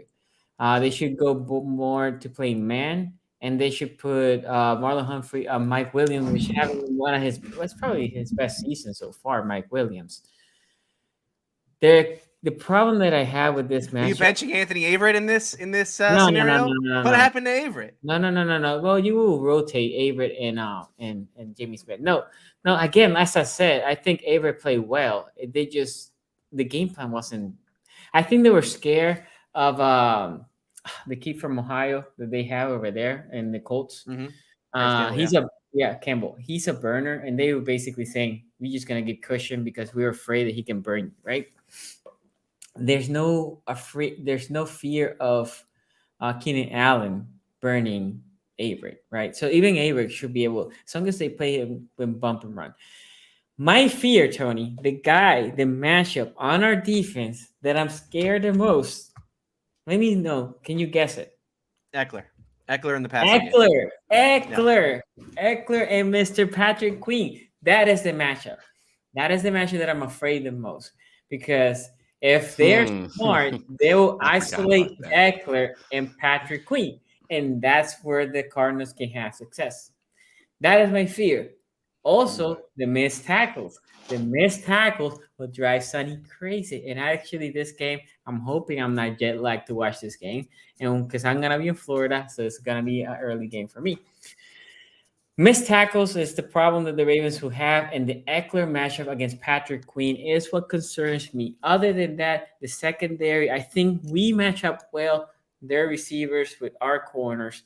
Deshaun Elliott might play, so our third-round rookie that we have been playing, which has never played safety. He's been playing safety for the first time in this past couple of weeks. I think Deshaun will be back, so that will be good. So that's my biggest fear in the matchup. That O-line has been playing good, but this is a game that I would like for Wink to ump that blitz and see how Justin Herbert reacts to having constant pressure. I think the defense might be okay as long as Patrick Queen and Eckler as long as Eckler does not exploit us too much, he's gonna get his. Right? They use Eckler very well. They use him well. They use him well in the running game. They use him well in the passing game. It almost reminded me how they used to use Tomlinson, and what was the other kid that they had behind Tomlinson? He came to the Ravens for a cup of tea. He was a smaller running back. Yeah, talking about Sproles. Thank you. Yeah, he then went to that's the type how they're using Eckler a lot. This Chargers team. Now on the other side, on the defense, this is where I have more hope because I don't see how the Chargers can match up well to the Ravens. The Ravens O-line, although is extensively hurt right now. I mean, I know you Browns have been telling me, Sonny, but we are injured. Well, the Ravens are down to, we are pulling people that our right tackle is playing guard. The guard last week had to be a center playing guard. We just pasting this O-line. But they're surprisingly playing very well because, to be fair, Lamar had time in that game, especially later in the game against the Colts. But this secondary of the Colts, I don't know how they can match up with how the Ravens offense is playing on the passing game. And then you throw the layer that we can run the ball. I don't see. All I see is mismatch after mismatch after mismatch. I know Derwin James is really good, but Derwin James, we were talking about, oh my God. Oh, Jamal Adams. Jamal Adams being a great box safety. Derwin James is a great box safety. When I see him in coverage, he is okay. He's not great. He's okay. If they want to put James on Mark Andrews, I'll take that matchup all the time. I'll take that matchup. Hollywood Brown, I don't see anybody right now on the Browns on the Chargers that can match up Hollywood Brown. Sammy Watkins probably won't play. And I was thinking about this, guys. I don't know if you guys remember when Sammy Watkins when Bateman got injured. And I said, well, all I need is Sammy Watkins here to be healthy enough for Bateman to come back. Damn it, I made that a reality.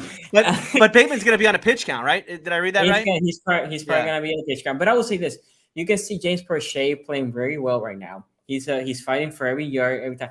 And then in the case of Duvernay, they're using him more in space, but still he's serving the purpose. And then you have your big two, Hollywood Brown and Mark Andrews, playing extremely well. So obviously, I don't see how right now that defense for the Chargers matches that offense. So right now, I have to give the edge to the Ravens because on the other side, our defense, they're going to give points, but I think that Ravens defense matches better against that offense for the Chargers, that defense from the Chargers matches with the Ravens offense, if that makes sense. So I'm going to give the Ravens the edge, but I think it's going to be a close game. I think it's going to be a 3-point game. And it's also hard for a West Coast team coming East Coast. So I'm going to go Ravens by 3. We're going to have here some super chats, and then I'll go with you, Q. The trip here, my mind telling me no, but my body, 32-20 Chargers. Okay. The trip, by the way, is a Ravens fan. Colton. Oh, really?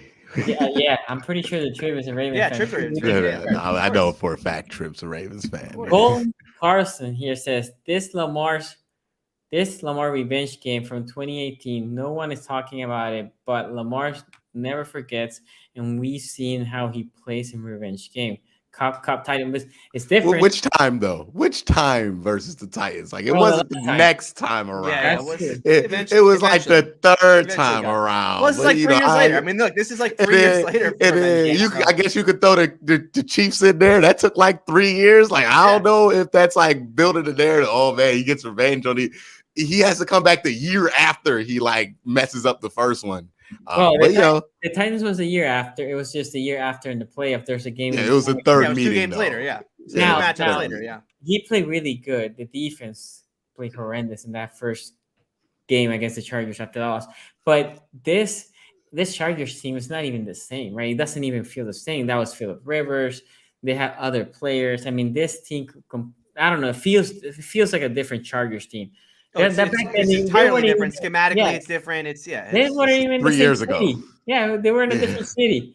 So anyway, Q, what do you think? That stadium doesn't even exist. Yeah. Well, the stadium it's a soccer stadium. No, they blew it up. Qualcomm? It was in StubHub. That was the first year. Wasn't that the year they were at the soccer stadium?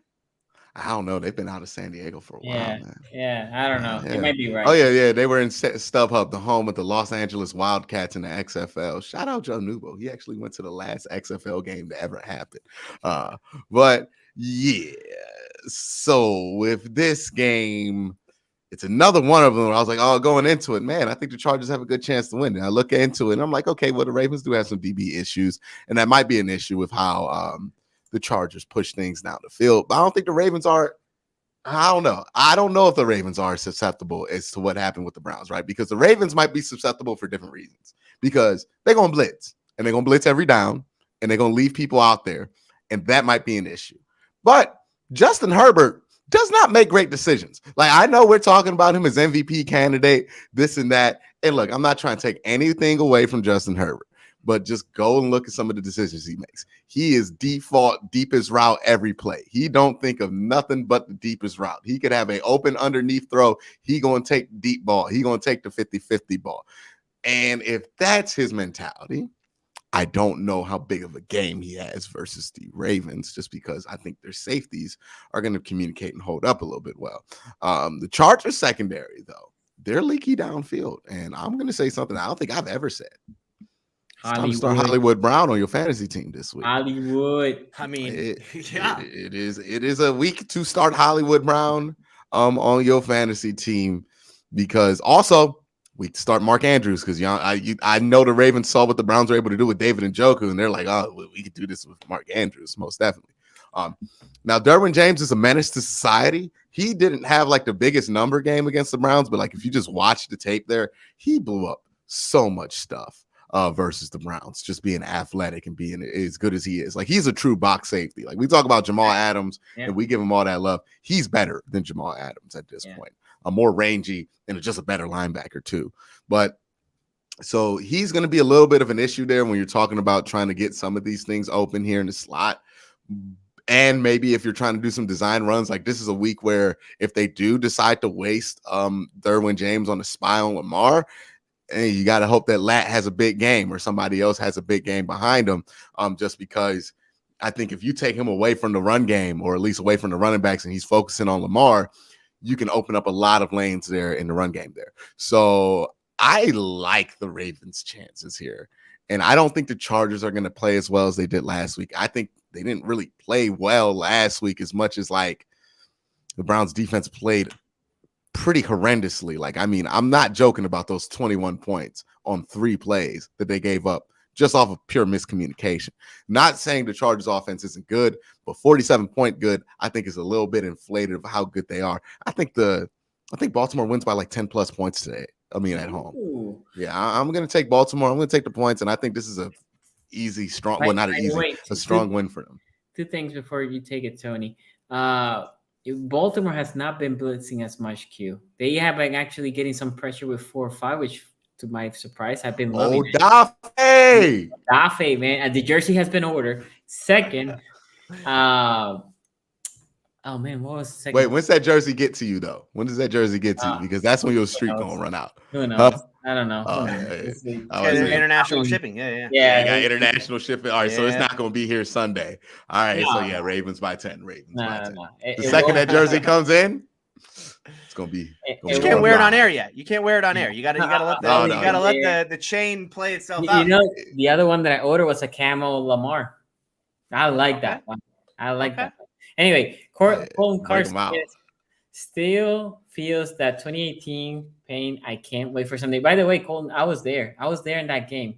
I need to stop going to playoff game. Although, yeah, I went to the Titans game that we lost, and I went to that game too. In the last 2 home playoff games, yeah, I know that feeling. Tony, weren't you at a couple of embarrassing? I went to I've been to 3 playoff games for the Steelers. The last one obviously was the I went to the Jaguars one. One before that though, a lot more fun. Dolphins game. And I didn't go to the win. I didn't go to the win. So it might have been me. The win was in Tennessee, wasn't it? No, it was in Baltimore. What's the last Browns game I went to? No. Wait, last year's playoff win. No, you're right. You're right. Yeah, I mean, the Steelers won the division last year, baby. Come on. That's right. I forgot. The Steelers won the division. That's right. Yeah. I think the last Browns game I went to was the Ravens-Browns, the last home game of 2019. Was that it? Yeah. That was the CJ Mosley? You went to that one? No. That was in Baltimore. That was the one that mattered. This is the one when the Browns were like finishing off a 6-10 season, and the Ravens got that beat down back that we gave y'all in September. You guys beat us, right? That was no. The last time we beat y'all was in September in M&T Bank Stadium.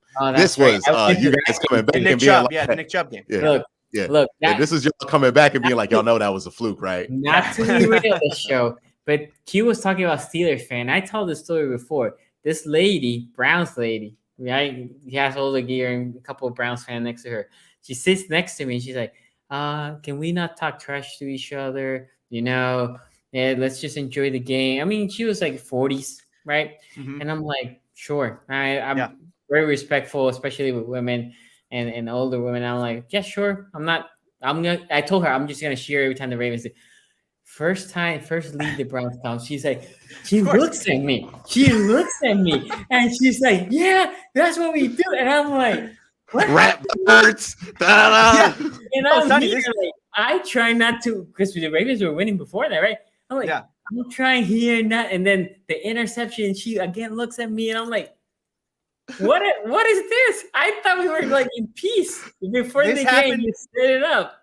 I went to a Dolphins-Steelers game. I think it was the last time they played. It was in Miami. And this is bad. This is the Dolphins, like in their, I mean, they were just terrible. I think it was 2018, 2017, something like that.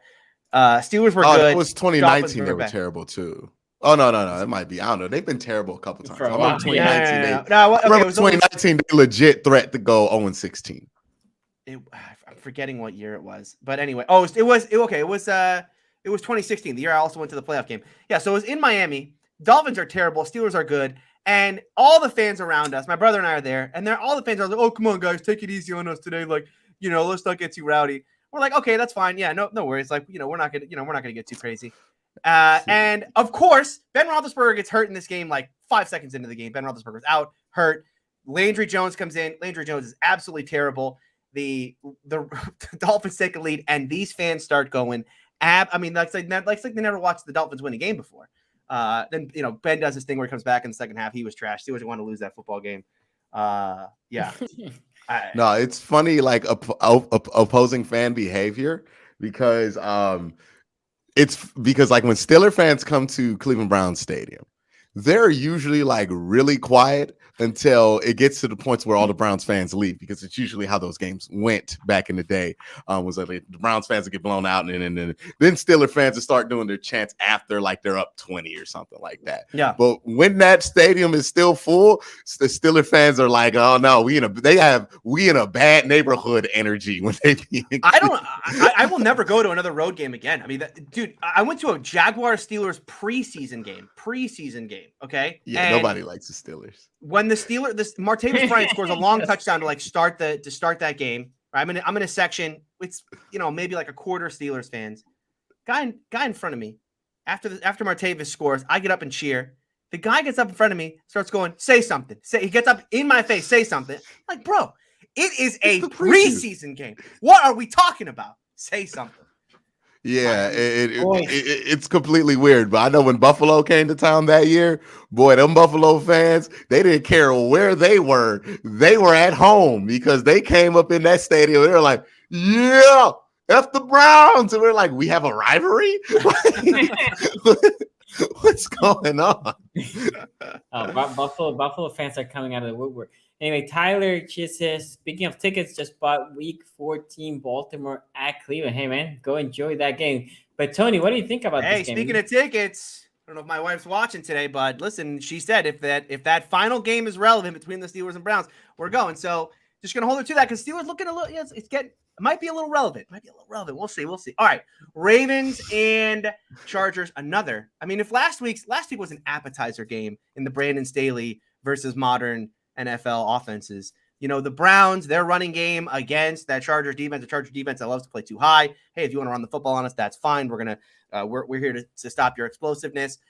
Brandon Staley, I think, is finding out there that he maybe doesn't have the great personnel up front to play gap assignments third quarter in a too high scheme right now. Didn't work out great for them. Although I will say, the end of that game, once it became time for the Browns to throw the football, and there wasn't any threat of run. I mean, the Browns did have a tough time at the end. We talked about that on Tuesday, although, as I said, I think some of that might have to do with Baker's injury.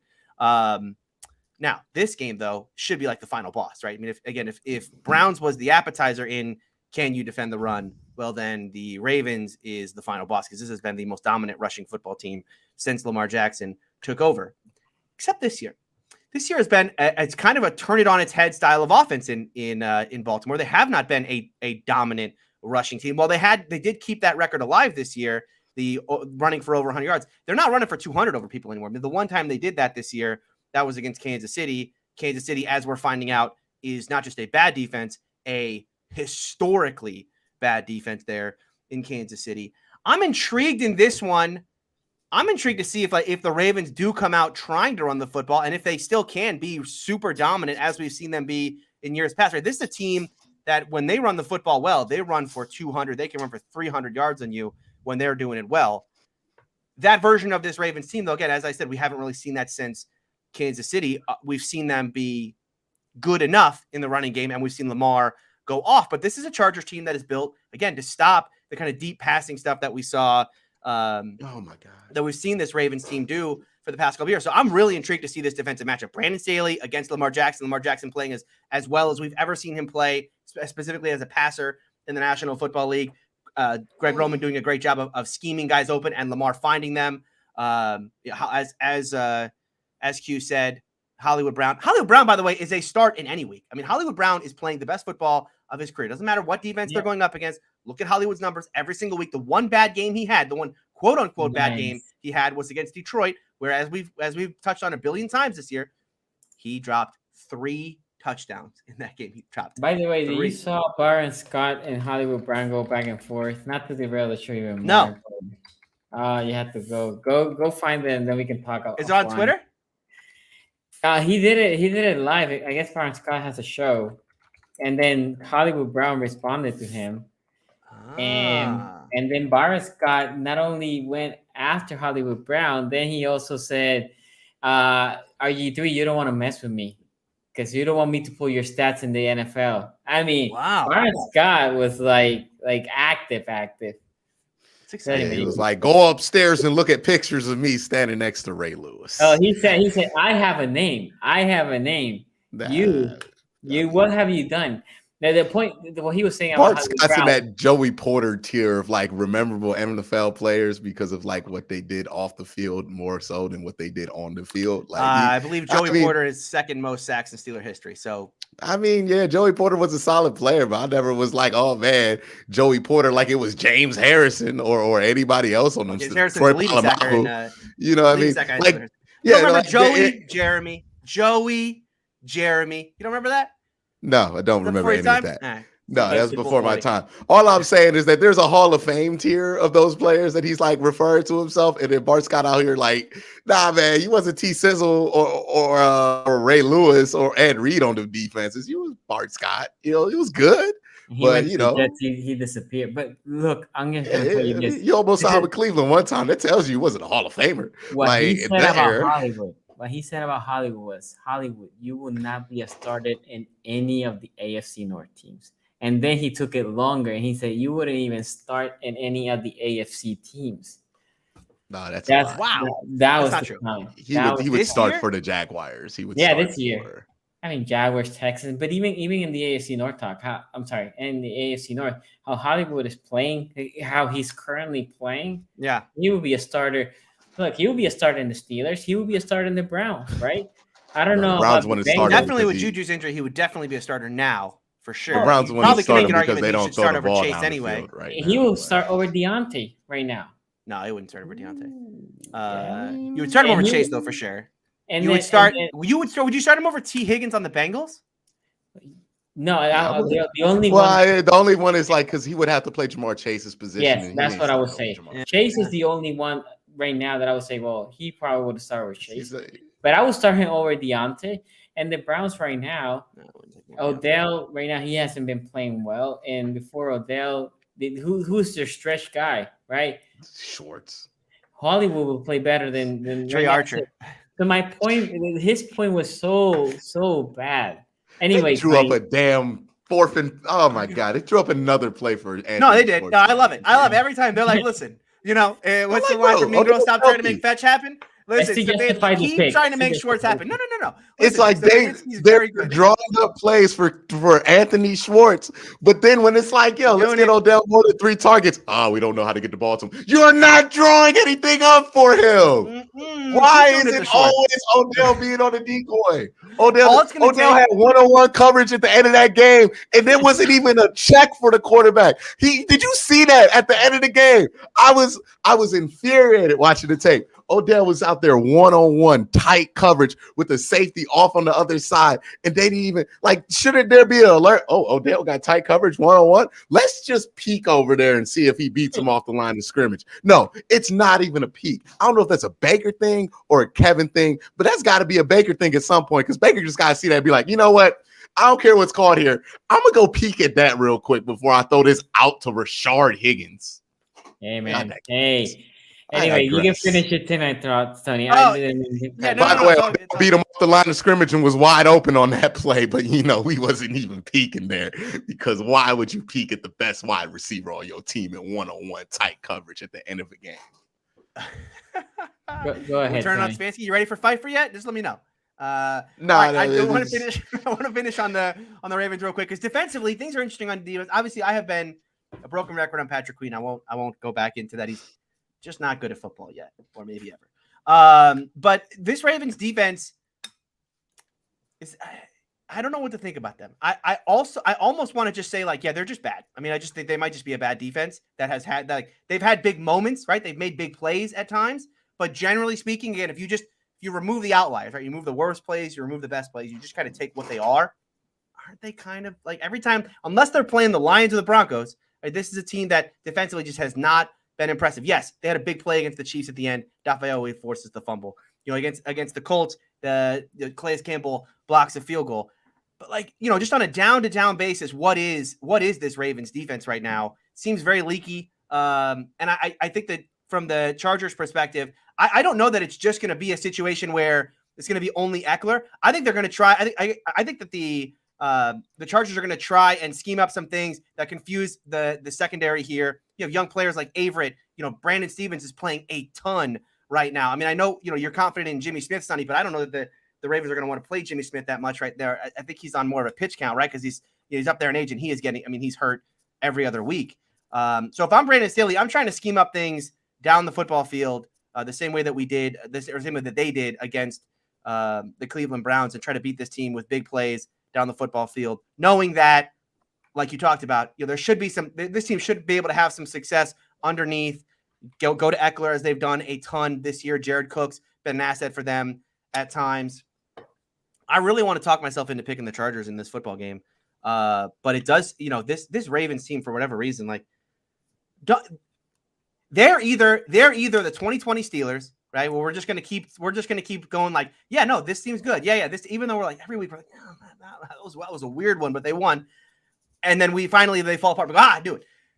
Or they're the team of destiny. And I don't know how you guys I don't know how you guys felt about the Steelers last year, because we went through this what almost feels like the exact same season. They're the team of destiny. Yeah, is this a team of destiny, or is this a team that's winning cute games right now, but in a 17-game season, obviously this will not last forever. I still have more confidence in this Ravens defense than I ever did into that Steelers offense, to be fair. Yeah, I don't see. Again, on a down-to-down basis, the Football Outsiders has this defense as a bottom 10 defense in the National Football League, and that's fair right now. Weird to think. Wow. Yeah. I mean, they still got a ton of talent. Calais Campbell makes some plays. We've talked about Dafayowe and how much better he is than we thought he could be. Justin Houston's good, and even in the secondary. I mean, you've got a secondary with Marlon Humphrey in there. I mean, you got an absolute shutdown, lockdown. They barely throw to Marlon Humphrey. They don't. No. Teams they just don't do it. Yeah, and why would you? But the big thing with them is they're playing differently. They might just have to go back to just blitzing. That's what they used to do and worked. Yeah.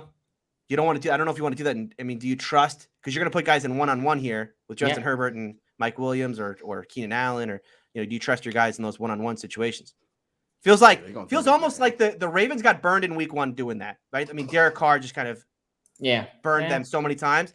And then Don't Mahomes, disagree same with way, that they just said, all right, maybe we back it off a little bit.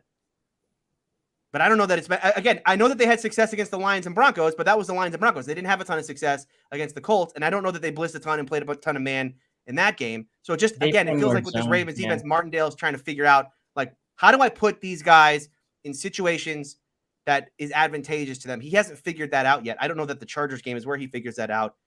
And as I said, offensively, I'm really interested to see if the Ravens. I don't know. I'm going to run on forever. Maybe we'll just keep doing this segment forever. I'll never pick.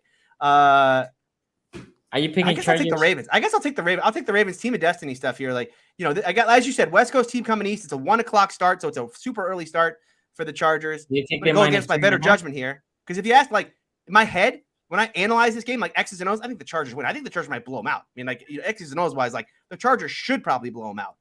But my heart says, like, no, this is a team of destiny right now in the Ravens. You don't pick against a team that just keeps winning. They just keep winning. How? Every week it's something new. Every week it's something new. But you know it every week, right? Again, did anyone really think that Justin Tucker kick wasn't going in? Right when we watched that game? No, we all knew that Justin Tucker kick was going in. That was going in. You didn't think that was going in? Video evidence of me not believing that shit was going to. I didn't know if it was going in. I knew it was going in. I knew. 67 yards. Yeah, of course, Justin Tucker's going to make this kick. Same thing. By the way, go and watching Graven's reaction to that kick, because that is the funniest stuff. His reaction when he finds out how long, he's like, "How long that field go? Like a 57-yarder?" He's like, 67. He's like, "Oh my god." 66. He dies on screen once he finds out how long. I don't think much people. I mean, we know that's a Hail Mary, and then I saw the doink, and I was like. Yeah, I thought they missed it. When he doinked, I actually thought he missed. Yeah. When he hit the upright, that's when I thought, oh, maybe he did miss. The true luck is that it doinked and then just went back. I've only seen that like 3 or 4 times. Yeah, he looked, and then I was shocked. I was like, well, there's a video out there. This team has one. I mean, like, there is a lot of. Let's not call it luck. Let's call it variance with this team. Okay, the Odafe Owe fumble and recovery at the end of that Chiefs game when the Chiefs were already in field goal range. Yeah. A lot of variance on that. He did it. Obviously the field goal. And then this Colts. I mean, how many things had to go right at the end of that Colts game for the, not only did they block the kick, but then the kid misses the 49-yarder. They had to go into the game with a kicker with a hip injury. And then, by the way, they had the punter kick the first kick. This was a weird stretch we didn't talk about. They had the punter kick the first one. He barely misses. They immediately took him out. Put the other kid in. That was a weird Blankenship. Yeah, because they love them kickers out there in Indianapolis, and that's what you get when you out there loving them kickers like that. We got trust in our guy Blankenship. No, you go with the hot hand, which is whoever made the kick last. It's all that matters. He kicking. Just get somebody who can kick the field goal. I would have thought, like, okay, fine. If it's a knuckleball that just goes flying sideways from the punter, fine, bench him, right? Because he sucks. Great, he can't kick. He's a punter. That's why he's a punter. But it wasn't a bad kick. It was just a little off. And they're like, get him off, get him out. And then they put the other kid in, and the rest is history. But he made it after that one, though. Blankenship made it. Yes. Blankenship made it. Because Marlon jumped offside. Yeah, that's right. And then they had to get the touchdown on that. Yeah, man. I'm just not betting against the Ravens until. I'm not either. I'm not either. Yeah. So percentage-wise, you guys here pick the Ravens. 53%. Close poll. 54% now. So hey. I think it's gonna be a good game. Regardless, I think it's gonna be a good game, competitive game. We'll see what happens, but hey, don't forget, guys. You have to subscribe, hit that bell, because next week we should be here on Tuesday, and then the second show right now we're trying to figure out date and time. I'm actually gonna be in Florida. Not just that. Are we gonna tease what it actually is? It's not just a date and time of next week's second show that's going to be fun. Yeah, you can say it, Tony. Go, man. Live show. We're all going to be in the same place. First ever meeting of in COVID times, right? This has all been over Zoom or whatever, StreamYard. This will be the first time the 4 of us actually get to meet up and talk football IRL. So that should be a lot of fun. And there is a AFC North matchup. Oh, there is. Yeah, Bengals. Yes, Bengals Ravens. Oh, Bengals Ravens. Yeah, Steelers are off next week. I get the week. I get the week off. So, boys, if the shark comes off that week, oh man, it's going. There you go. Yeah, Q, you and I are gonna have to play referee on that one. Yeah, we have to hold on, guys. Hold on, Yeah, fellas. Hold on, yeah, hold on. all right, guys. Yeah. Key hand in the game. Key hand in the game. Let's be smart. Let's be smart here. If we do it on Friday, that's the other thing, guys. We're thinking about doing it Plan on is Friday. Friday, yep. If we do it on Friday, Browns play Thursday. Steelers don't play. All we had to do is talk AFC North show about the So it's Bengals. a full game. show, about just this. breaking down. Yeah. Talk about what could potentially be a 2-game winning streak. You know, a little victory lap. You know what I mean? Some for the fans there. Might even have to give me some. I'm gonna have to borrow one of Sonny's cigars. You know what I mean? You know, Basically, Talking about it's 2-game winning rolling streak? right. I don't want to get up ahead of myself there, Q. But I I'm also saying need to because celebrate you a know 2-game we winning get streak with you.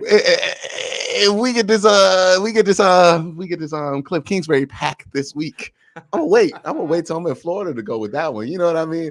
I'm gonna give me a Cuban for y'all. You had so far. By the way, so far you are 1-0 in your in all your the guys you hate. Hold on, Browns have done well. let's check on Allison Robinson's stats. Let's go. What Allison Robinson been doing right now? Let's go see it. Allen Robinson. Allison I don't think I don't think he was misspeaking on that one, Sonny.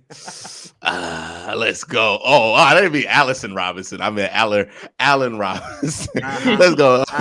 Let's go. All right. So after his 27-yard solid performance there, he stepped up, had like probably his biggest game of the year so far against the Lions. 3 targets, 3 receptions, 63 yards. And then he went right back to 4 receptions, 32 yards. Oh, man, I thought he was going to heat up. I thought he was against the Lions. Against the Lions, he had 32 yards. He had 63 against the Lions. Against the Raiders, he had 32 yards. You see my boy Darnell Mooney, though? You see Mooney out there? Maybe Robinson's a decoy. Maybe Robinson's a Mooney's number 2. Maybe he's a number 2. Maybe right now. Maybe right now, he's not elite. Maybe he's not elite. I'm just saying. Maybe he's him and Fields got to get on the same page. Him and Fields got Yeah. Maybe he's okay. You know what I mean? The numbers work great with Dalton. You know what I mean? If you're going to point out the OBJ versus Allen Robinson conversation, we're going to be here for another hour. It's right? 2 quarterbacks. 2 quarterbacks. You know what I mean? So, Allen Robinson. Well, you know one of them is Andy Dalton. Okay, so I don't know that we're going to say that Andy Dalton is the best. Act like Andy Dalton ain't had chemistry with the wide receiver before. Come on, his whole 5 career years is throwing ago. the ball up. His whole career is I can't really play quarterback, but I could throw that thing up to AJ Green. So you telling me this is a dude who is adverse to throwing that thing up to Allen Robinson if he were good enough? Nah, he just ain't getting the ball. Andy Dalton at 33 is maybe not the same guy as he was at 27.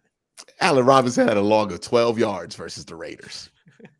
They won the game. He's elite. It's all about that dub. Oh, come on, man. Tony Khan, sign on to AEW. He's all elite. Allen Robinson, baby. Come on, put the graphic up. I want to see it on Twitter. The elite. Q is 1-0. Remember, guys, Survivor pick. Make your pick because Q's going to pick the Browns this week. And we'll see if he's 2-0 with the Kingsbury because, as we know, Browns play that Cardinals. I don't have that game's at 4:00 too. But Ravens are at 1. Bengals are at 1, right? The Browns are at 4:05. Browns are at 4. Yeah, they're doing the 4:05 thing again. Yeah, so I don't know who's going to be calling that game. It's probably going to be somebody else. Tony Romo? Is it a CBS? No, it's Fox. Yes, it's not going to be Joe Buck, right? Once again, we get a national TV. We get an absolute Cowboys slaughter. Cowboys Patriots is what the NFL decides that we should all watch at 4:00. So that's the Fox game. That's the Fox. It's a CBS Tony Romo game. It's Tony Romo game, so we might get Joe Buck. I don't know. Joe Buck. They do 2 Joe games. Buck will do a 1:00 game. Joe Buck will probably do a 1:00 game. He doesn't do because because that's their national broadcast. That's their national window. Yeah. Thank goodness. Joe Buck is awful. I need somebody to do. I was just gonna say, do you say that because he doesn't know coverages? Is that? Yeah, I need somebody to do this show with me that doesn't know coverages. That can't correct me when I'm wrong, like Joe Buck. Hey guys, he enunciated all of that too. That was disrespectful, Peyton Manning. Remember, subscribe, hit the bell. As we said, shows are gonna be changing times, so the best way is follow us on Twitter. We'll let you know.